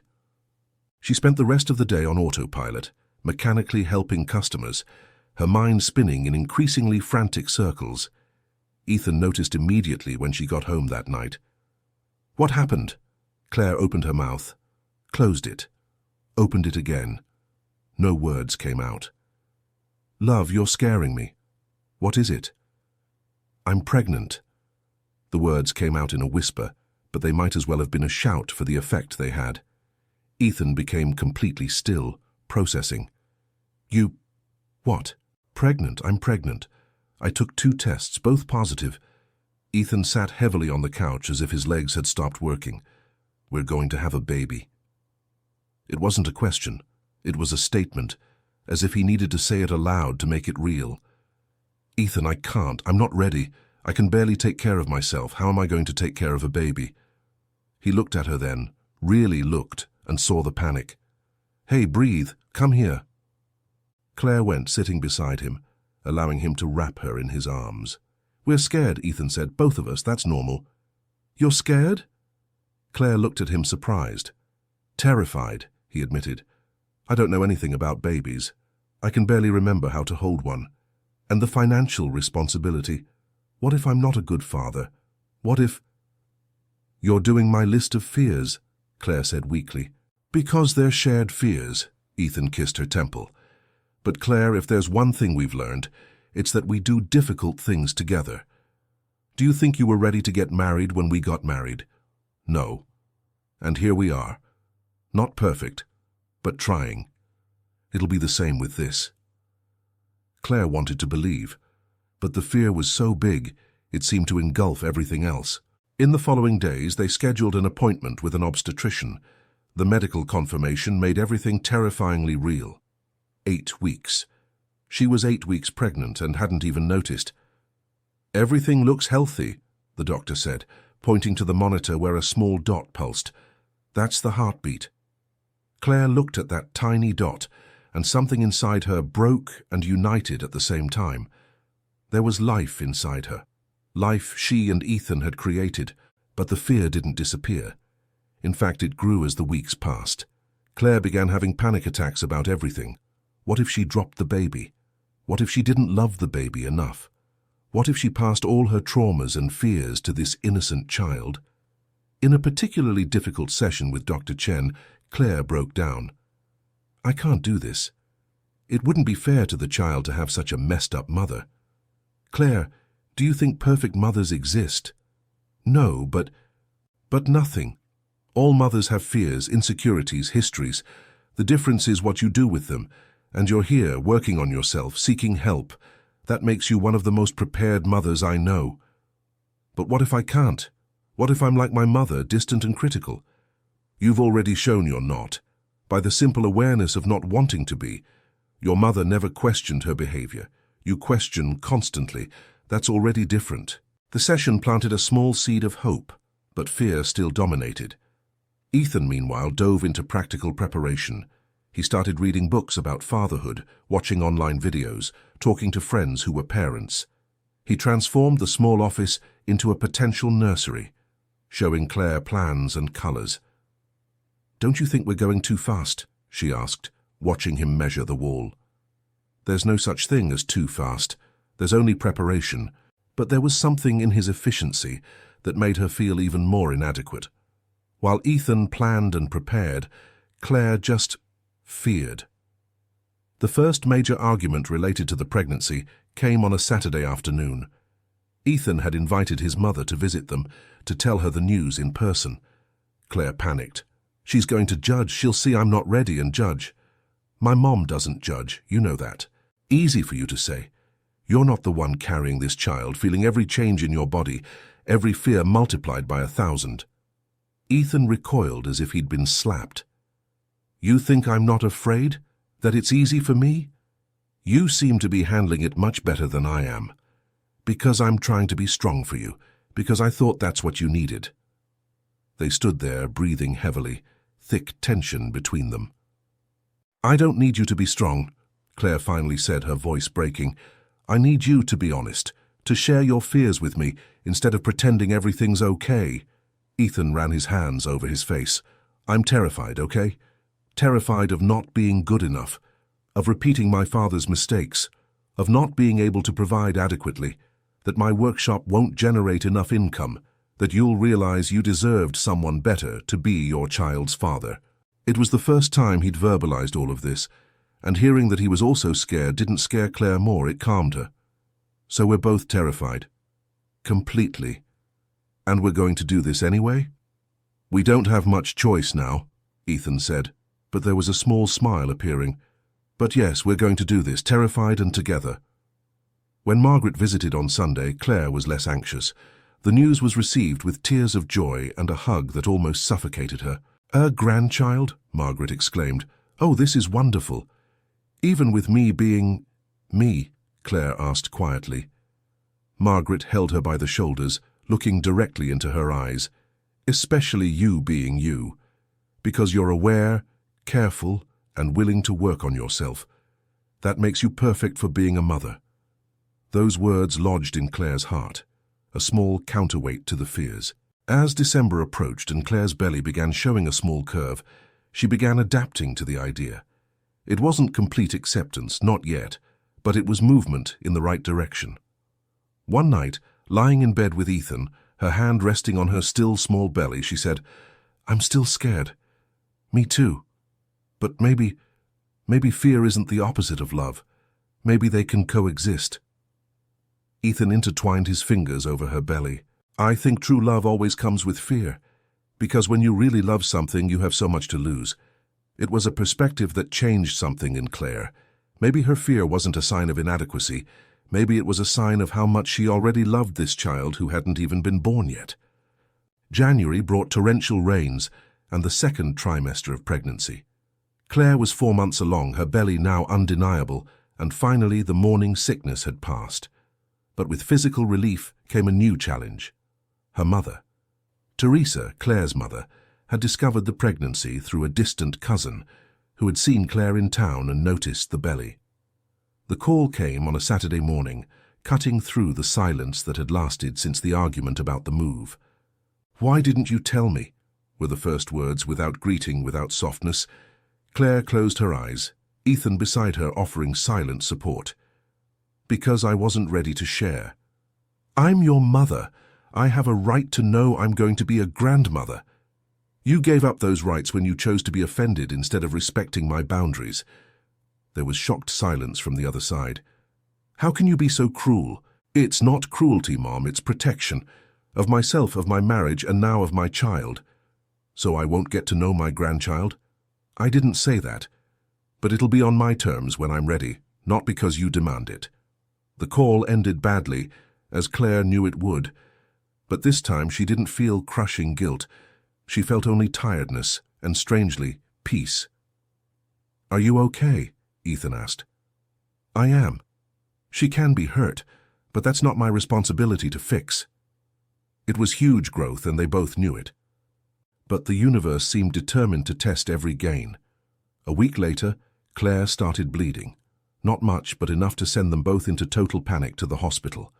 The hours in the emergency room were the longest of their lives.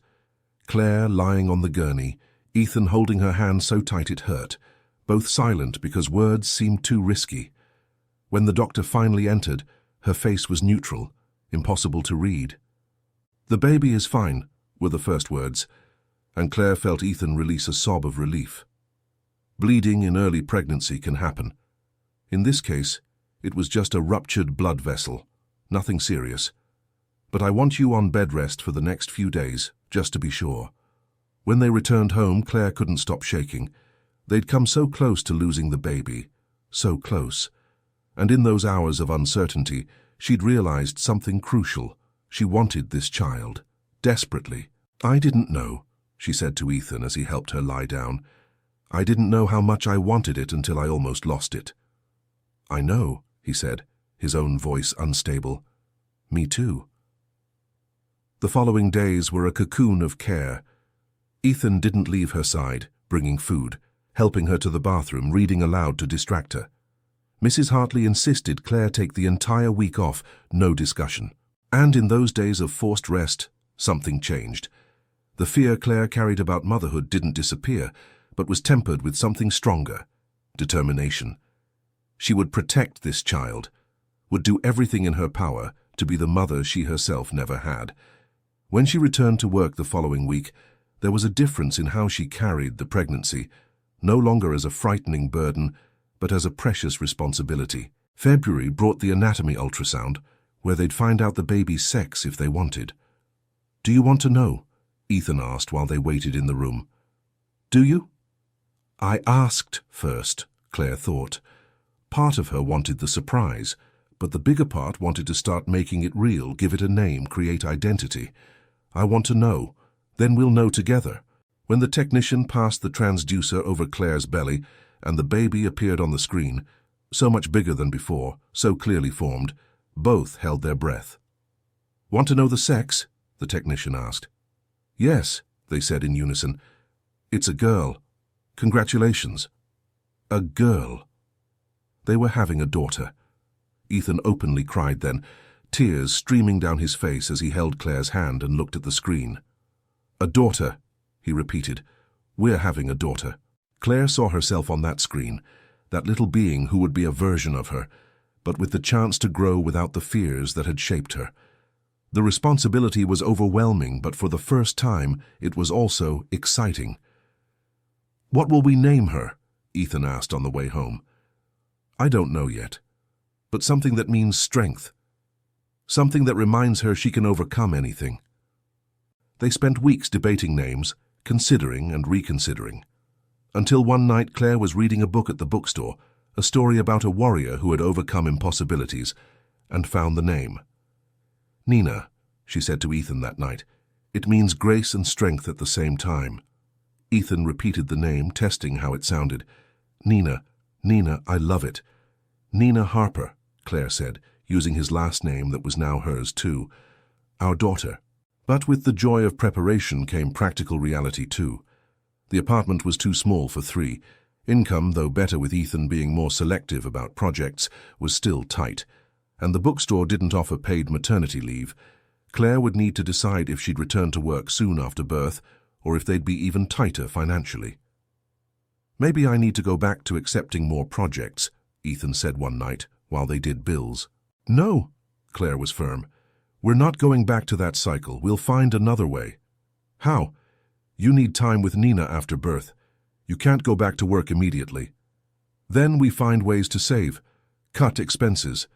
But we're not going to sacrifice our relationship for money." It was a position that cost long arguments. Ethan felt pressured to provide. Claire felt guilty for causing financial stress. But eventually they found middle ground. Ethan would accept some smaller but well-paid projects. Claire would return to work part-time after 3 months, and they'd improvise the rest. It wasn't perfect, but it was theirs. In a therapy session in March, Dr. Chen asked, "How do you feel about becoming a mother now?" Claire thought carefully before responding. "Still scared, but also hopeful, like this is my chance to do it differently, to break cycles. That's a lot of weight to put on a child." "It's not about her saving me," Claire corrected. "It's about me using the love I have for her to motivate me to be better. Subtle difference, but important." Dr. Chen smiled. "You've grown a lot, Claire. I hope you realize that." And she was beginning to realize. Not that she was healed or perfect, but that she was in constant progress, and maybe that was enough. April marked the beginning of the 3rd trimester, and with it, physical discomforts Claire hadn't anticipated. Her back ached constantly, sleeping was a gymnastics of strategic pillows, and the simple task of tying her shoes became impossible. But along with the discomfort came movement. Nina kicked, strong and frequently, especially at night when Claire tried to sleep. "She's going to be a soccer player," Ethan laughed, his hand on Claire's belly, feeling the kicks. "Or a boxer. She kicks my organs like they've personally offended her." These small interactions, feeling Nina move, seeing Ethan talk to the belly, preparing the nursery, made everything more real and less scary. The baby shower was organized by Margaret and Mrs. Hartley, despite Claire's protests that she didn't need a party. But when the day came on a sunny Saturday in May, Claire was moved by the number of people who showed up. Colleagues from the bookstore, some of Ethan's friends from the workshop, neighbors they barely knew but who were kind anyway. And in the middle of it all, something unexpected. Her mother. Teresa appeared without warning, holding a gift wrapped in pink paper, uncertain eyes. "Can I come in?" she asked Claire at the door. Claire could have said no. Part of her wanted to, but she looked at the older woman, hair now grayer, deeper age lines, and saw something she hadn't noticed before. Insecurity. "You can." There were no big reconciliations or dramatic apologies, but there was cautious civility. Teresa kept to the periphery of the party, not forcing intimacy, respecting Claire's space, and when it was time to leave, she held her daughter's hand briefly. "You're going to be a better mother than I was, I can already see that." They were the closest words to an apology Claire would probably get, and strangely, they were enough for now. June brought suffocating heat waves, and Claire at 36 weeks. The baby was engaged, according to the obstetrician, which meant Nina could arrive at any moment. Claire was simultaneously anxious and terrified, anxious to finally meet this little person who'd been inside her for months, terrified of everything that would come after. "What if I don't know what to do when she cries?" she asked Ethan for the 1000th time. "Then we'll figure it out together. Babies don't come with instruction manuals, but they also don't expect perfection." Easy for you to say. It's not, I'm terrified too. But I choose to believe our love for her will be enough to navigate the rest. In the early hours of June 15th, Claire woke with a familiar but intensified tightening sensation. Contractions. She'd read about them, mentally prepared. But nothing prepared her for the reality of pain pulsing through her body in waves. "Ethan," she shook him awake. "It's time." He jumped out of bed so fast he almost tripped, eyes wide with panic and excitement. "Now." "But isn't it still too early? You're only 37 weeks. Babies don't follow calendars, let's go." The trip to the hospital was a blur of increasingly close contractions, and Ethan driving like every second mattered. At the hospital, everything became mechanical. Check-in, exams, epidural, more exams. Hours passed. Pain, partial relief from epidural, more pain.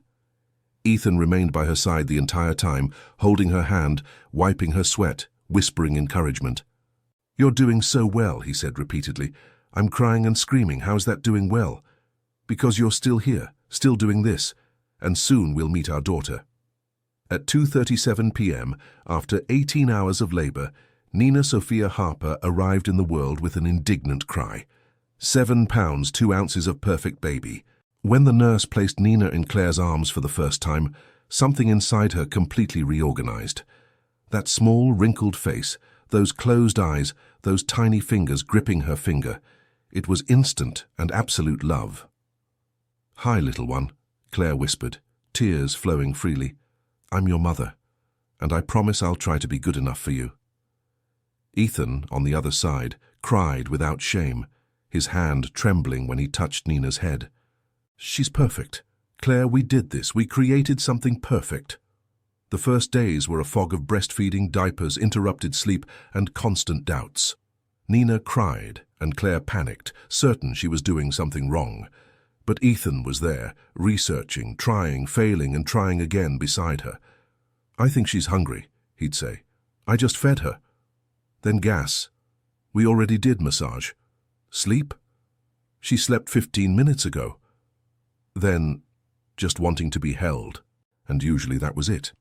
Nina just wanted to be held, feel the warmth of familiar bodies, know she wasn't alone in the vast and scary world. 1 week after birth, Claire had a complete breakdown. 3 in the morning, Nina crying inconsolably, Claire exhausted beyond reason, unregulated hormones making every emotion amplified. "I can't," she sobbed, handing Nina to Ethan. "I can't do this. She's better off without me." Ethan, also exhausted but holding it together, rocked Nina while talking to Claire. "You're having a bad day, not a bad life, not a bad mother, a bad day. And I'm here. We'll get through this together." He called Margaret, who arrived in an hour despite it being the middle of the night. She took Nina, sent Claire and Ethan to sleep, and when they woke 6 hours later, the house was clean. There was food ready, and Nina was peaceful in her grandmother's lap. "Did you sleep?" Margaret asked without judgment. "Yes." Claire felt guilty immediately. "Sorry, I should have—" "You shouldn't anything," Margaret interrupted. "You gave birth a week ago. Your body is recovering, your hormones are crazy, and you're learning to be a mother. Asking for help isn't failure, it's wisdom." Those words lodged in Claire. Asking for help wasn't failure. In the following weeks, they established a support network. Margaret visited twice a week. Mrs. Hartley insisted Claire not return to work until she was truly ready. Friends brought food, and slowly, very slowly, they found a rhythm. It wasn't perfect. There were nights of crying, both Nina's and Claire's. There were days where Claire wondered if it would always be this hard. But there were also moments of pure magic, when Nina made her first real smile at 2 months, directed at Claire.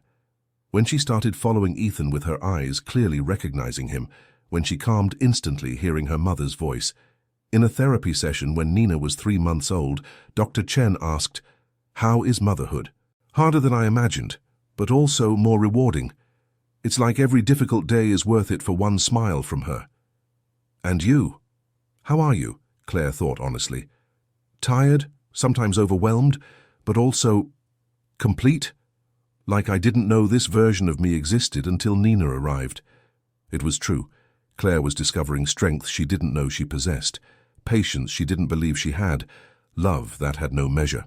September arrived with fresh winds, and Nina, at 3 months, beginning to develop her own personality. She was curious, watching everything with wide eyes, chatty in her own language of coos and sounds, and absolutely insistent when she wanted something. "She's your daughter," Ethan laughed when Nina screamed indignantly at not receiving immediate holding. "Mine. She has your stubbornness." But beneath the lightness there was growing tension. Ethan had returned to full-time work a month after Nina's birth. Claire was at home, still off work, trying to navigate motherhood alone during the day, and the weight was beginning to show at the edges. Ethan arrived home exhausted, wanting just dinner and sleep.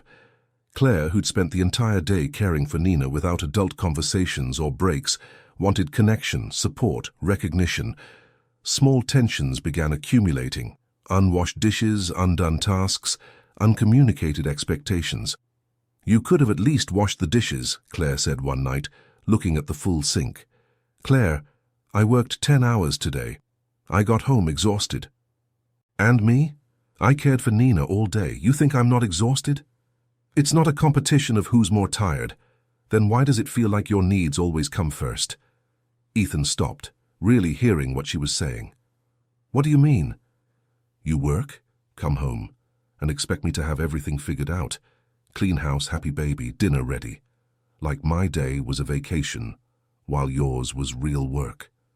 "I never said that." "You don't have to say it. Your actions say it for you." It was the argument they'd been avoiding for weeks, finally exploding. And this time there was no energy to hold back words or soften truths. "Maybe if you organized your time better." Organized? Claire felt genuine anger for the first time in months. "Ethan, I don't have free time. Nina nurses every 2 hours. I can barely take a shower. And you want me to organize better? My mom took care of me alone and—" "Your mom didn't have clinical anxiety. Your mom wasn't working through trauma while raising a baby." The silence that followed was dense and uncomfortable. Ethan looked like he'd been slapped, finally understanding the extent of what Claire was carrying. "I didn't realize I was being unfair." "Because you don't have to realize. Your life continued relatively normal. Mine? Turned upside down." Ethan sat heavily on the couch. "What do you need from me?" The question was so simple, but no one had asked Claire that in months. "I need real help. Not just playing with Nina when you're rested. I need you waking up with her at night sometimes. I need you doing dishes without me having to ask. I need you recognizing that caring for a baby is work, exhausting work." "Okay," Ethan said simply. "You're right. I'll do differently." And he did. Started waking for the 2 a.m. feedings, changing Nina and bringing her to Claire. Took responsibility for cleaning the kitchen every night. On weekends, gave Claire 2-hour periods where she could go out, walk, or simply exist without being needed. The changes weren't perfect. There were relapses, forgettings, moments where old patterns tried to reassert themselves. But they were consciously trying, and that made all the difference. In October, when Nina was 4 months old, something unexpected happened. Claire woke up one morning and for the first time since birth, felt light. Not without worries or tiredness, but like she'd turned an invisible corner. She looked at Nina sleeping in the crib beside the bed, small chest rising and falling peacefully, looked at Ethan still sleeping, arm extended where she should be, and felt love so deep it almost hurt. "We're making it," she whispered to the empty room. "We're really making it." The confirmation came in a therapy session that week. "You seem different," Dr. Chen observed. "I feel different. More anchored. Like I've finally accepted I don't need to be perfect. Just present." "That's immense growth, Claire. I still have bad days. Days where I doubt everything. And you will. But the difference now is, you know bad days don't define you. Don't define your capacity as a mother or wife." It was true. Claire had internalized something fundamental. Imperfection wasn't failure. It was humanity. The biggest test came in November, when Claire needed to decide about returning to work. Mrs. Hartley had been patient, but 6 months was a reasonable limit for absence. "What do you want to do?" Ethan asked when she shared the need for decision. "I don't know. Part of me wants to go back, have identity beyond mother, but another part feels guilty leaving Nina." "What if you tried part-time? Mornings at the bookstore, afternoons with Nina?" It was the perfect compromise. And when Claire returned to work on that schedule, she discovered being a mother and having her own identity weren't mutually exclusive. She could be both, not perfectly, but sufficiently. Nina went to daycare in the mornings, crying the first days but eventually loving the socialization. Claire returned to talking with adults, recommending books, having a part of herself that was just hers. And in the afternoon, when she picked up Nina, it was a joyful reunion of mother and daughter who had missed each other. The balance was delicate and always changing, but they were learning to dance with the changes instead of being dominated by them. On a particularly beautiful night in December, with Nina sleeping peacefully and the sound of waves coming through the open window, Ethan asked, "Are you happy?" Claire considered honestly. "Yes. Not in the way I imagined, not without challenges or doubts, but yes, I'm happy." "Me too," he pulled her closer. "And proud. Of you, of us, of everything we've built. Even with all the mess. Especially with all the mess. Because the mess is real, and real is infinitely better than perfect." Claire smiled, finally allowing herself to believe that maybe, just maybe, she was enough. Not despite her imperfections, but with them. As a mother, as a wife, as a person. 2 years later. The small house they'd managed to buy smelled of fresh coffee and burnt pancakes. Ethan had attempted surprise breakfast and clearly overestimated his culinary skills. Claire laughed from the kitchen doorway, watching her husband try to save what remained of the batter. "Need rescue?" she offered. "Definitely. How do you make this look easy?" "Years of practice and many burnt pancakes you never saw." Nina, now 2.5, was in the living room playing with blocks, building elaborate towers just to knock them down with shrieks of delight. She had Claire's green eyes and Ethan's infinite patience, except when she was hungry.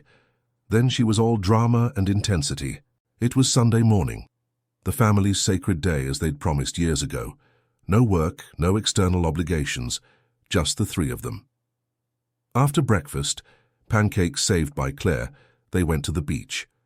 Nina ran on the sand with that absolute confidence only small children possess, unafraid of falling because she knows someone will catch her. "Look, Mummy! Look, Daddy!" she screamed at every discovery. A shell, a shiny stone, a feather. Claire watched Ethan running after Nina, both laughing, and felt that familiar pang of love mixed with gratitude. Gratitude for finding this man, for having the courage to trust, for choosing to stay when it would have been easier to run. "Mommy, come," Nina called, extending a small hand.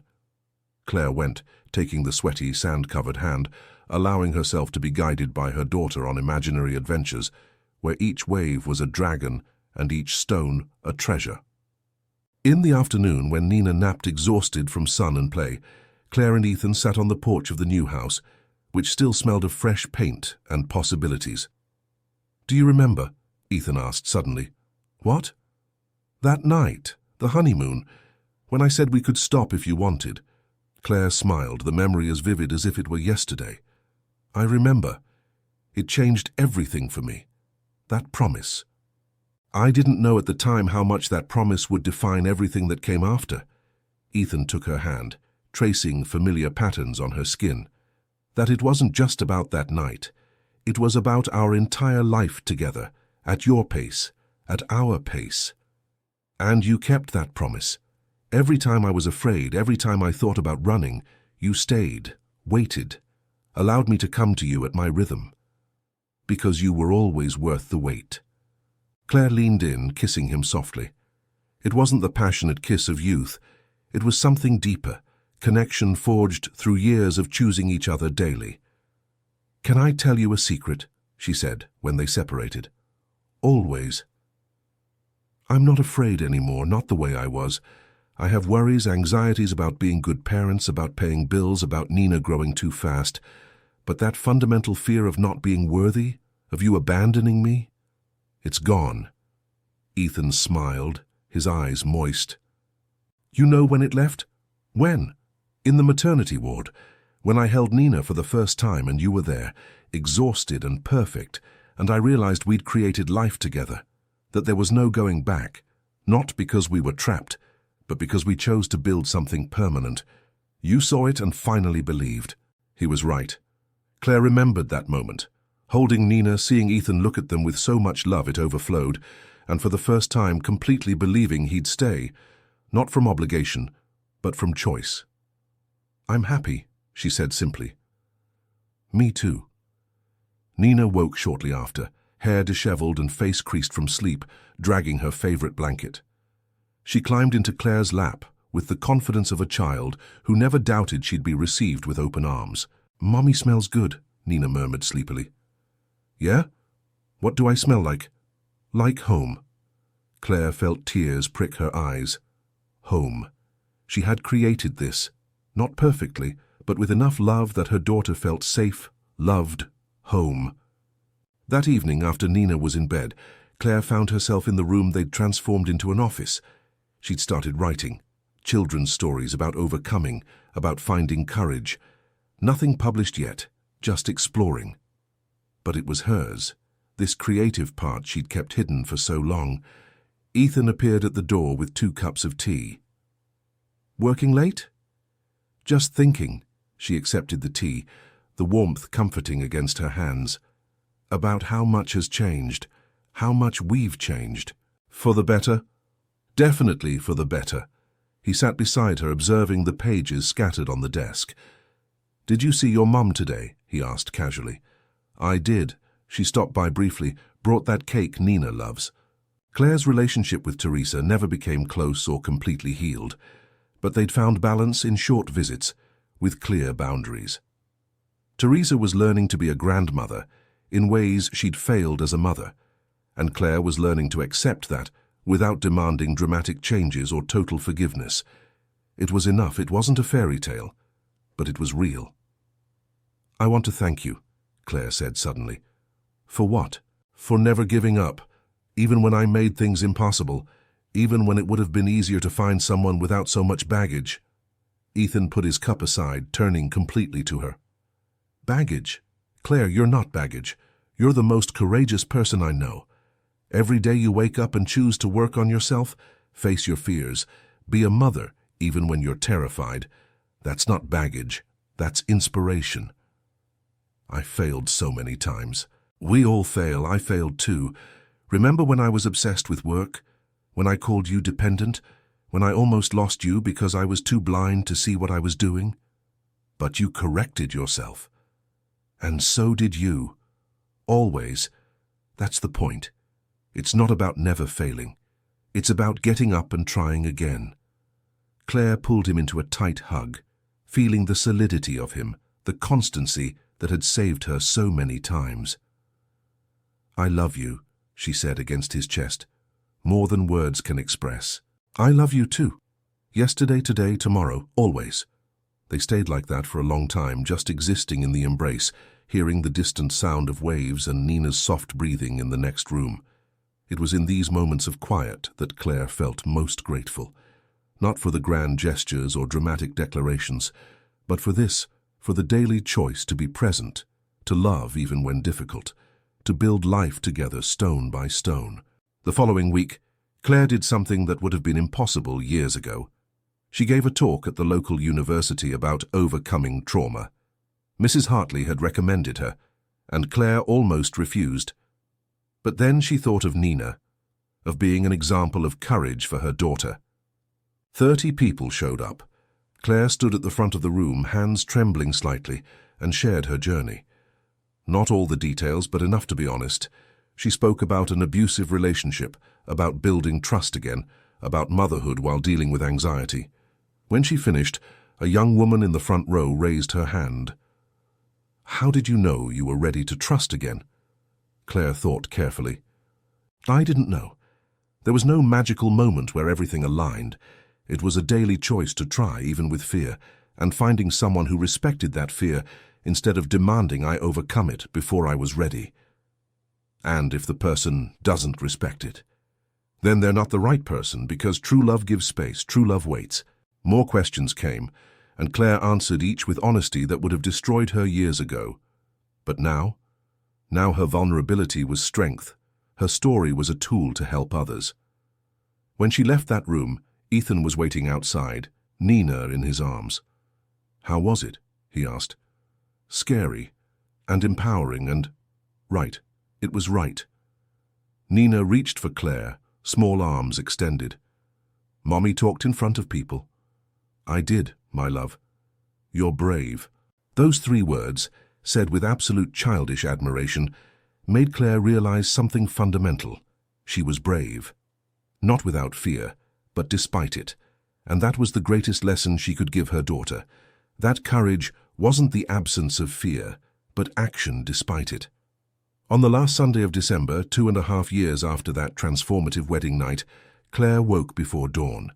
She left Ethan and Nina sleeping and went to the solitary beach. She sat on the cold sand, watching the sun paint the horizon pinks and golds. And for the first time in her adult life, Claire felt complete peace. Not because her life was perfect. Nina still had tantrums. Ethan still sometimes got lost in work. Claire still had days where anxiety won. But they'd built something resilient enough to withstand imperfections.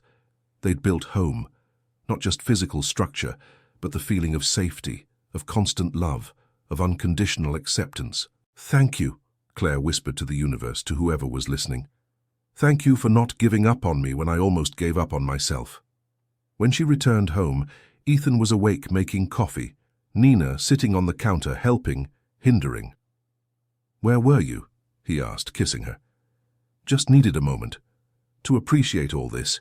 She gestured to the messy kitchen, to Nina covered in flour, to Ethan with disheveled hair. "To appreciate you." Ethan smiled, that smile that had won her years ago in a bookstore. "We're quite appreciable, aren't we?" "The most appreciable." Nina insisted on making star-shaped pancakes, which looked more like formless blobs. They ate on the living room floor because Nina decided it would be more fun. They spent the entire afternoon doing nothing productive, just existing together. And on that ordinary day, with no special occasion or dramatic moment, Claire realized she'd found what she'd always sought.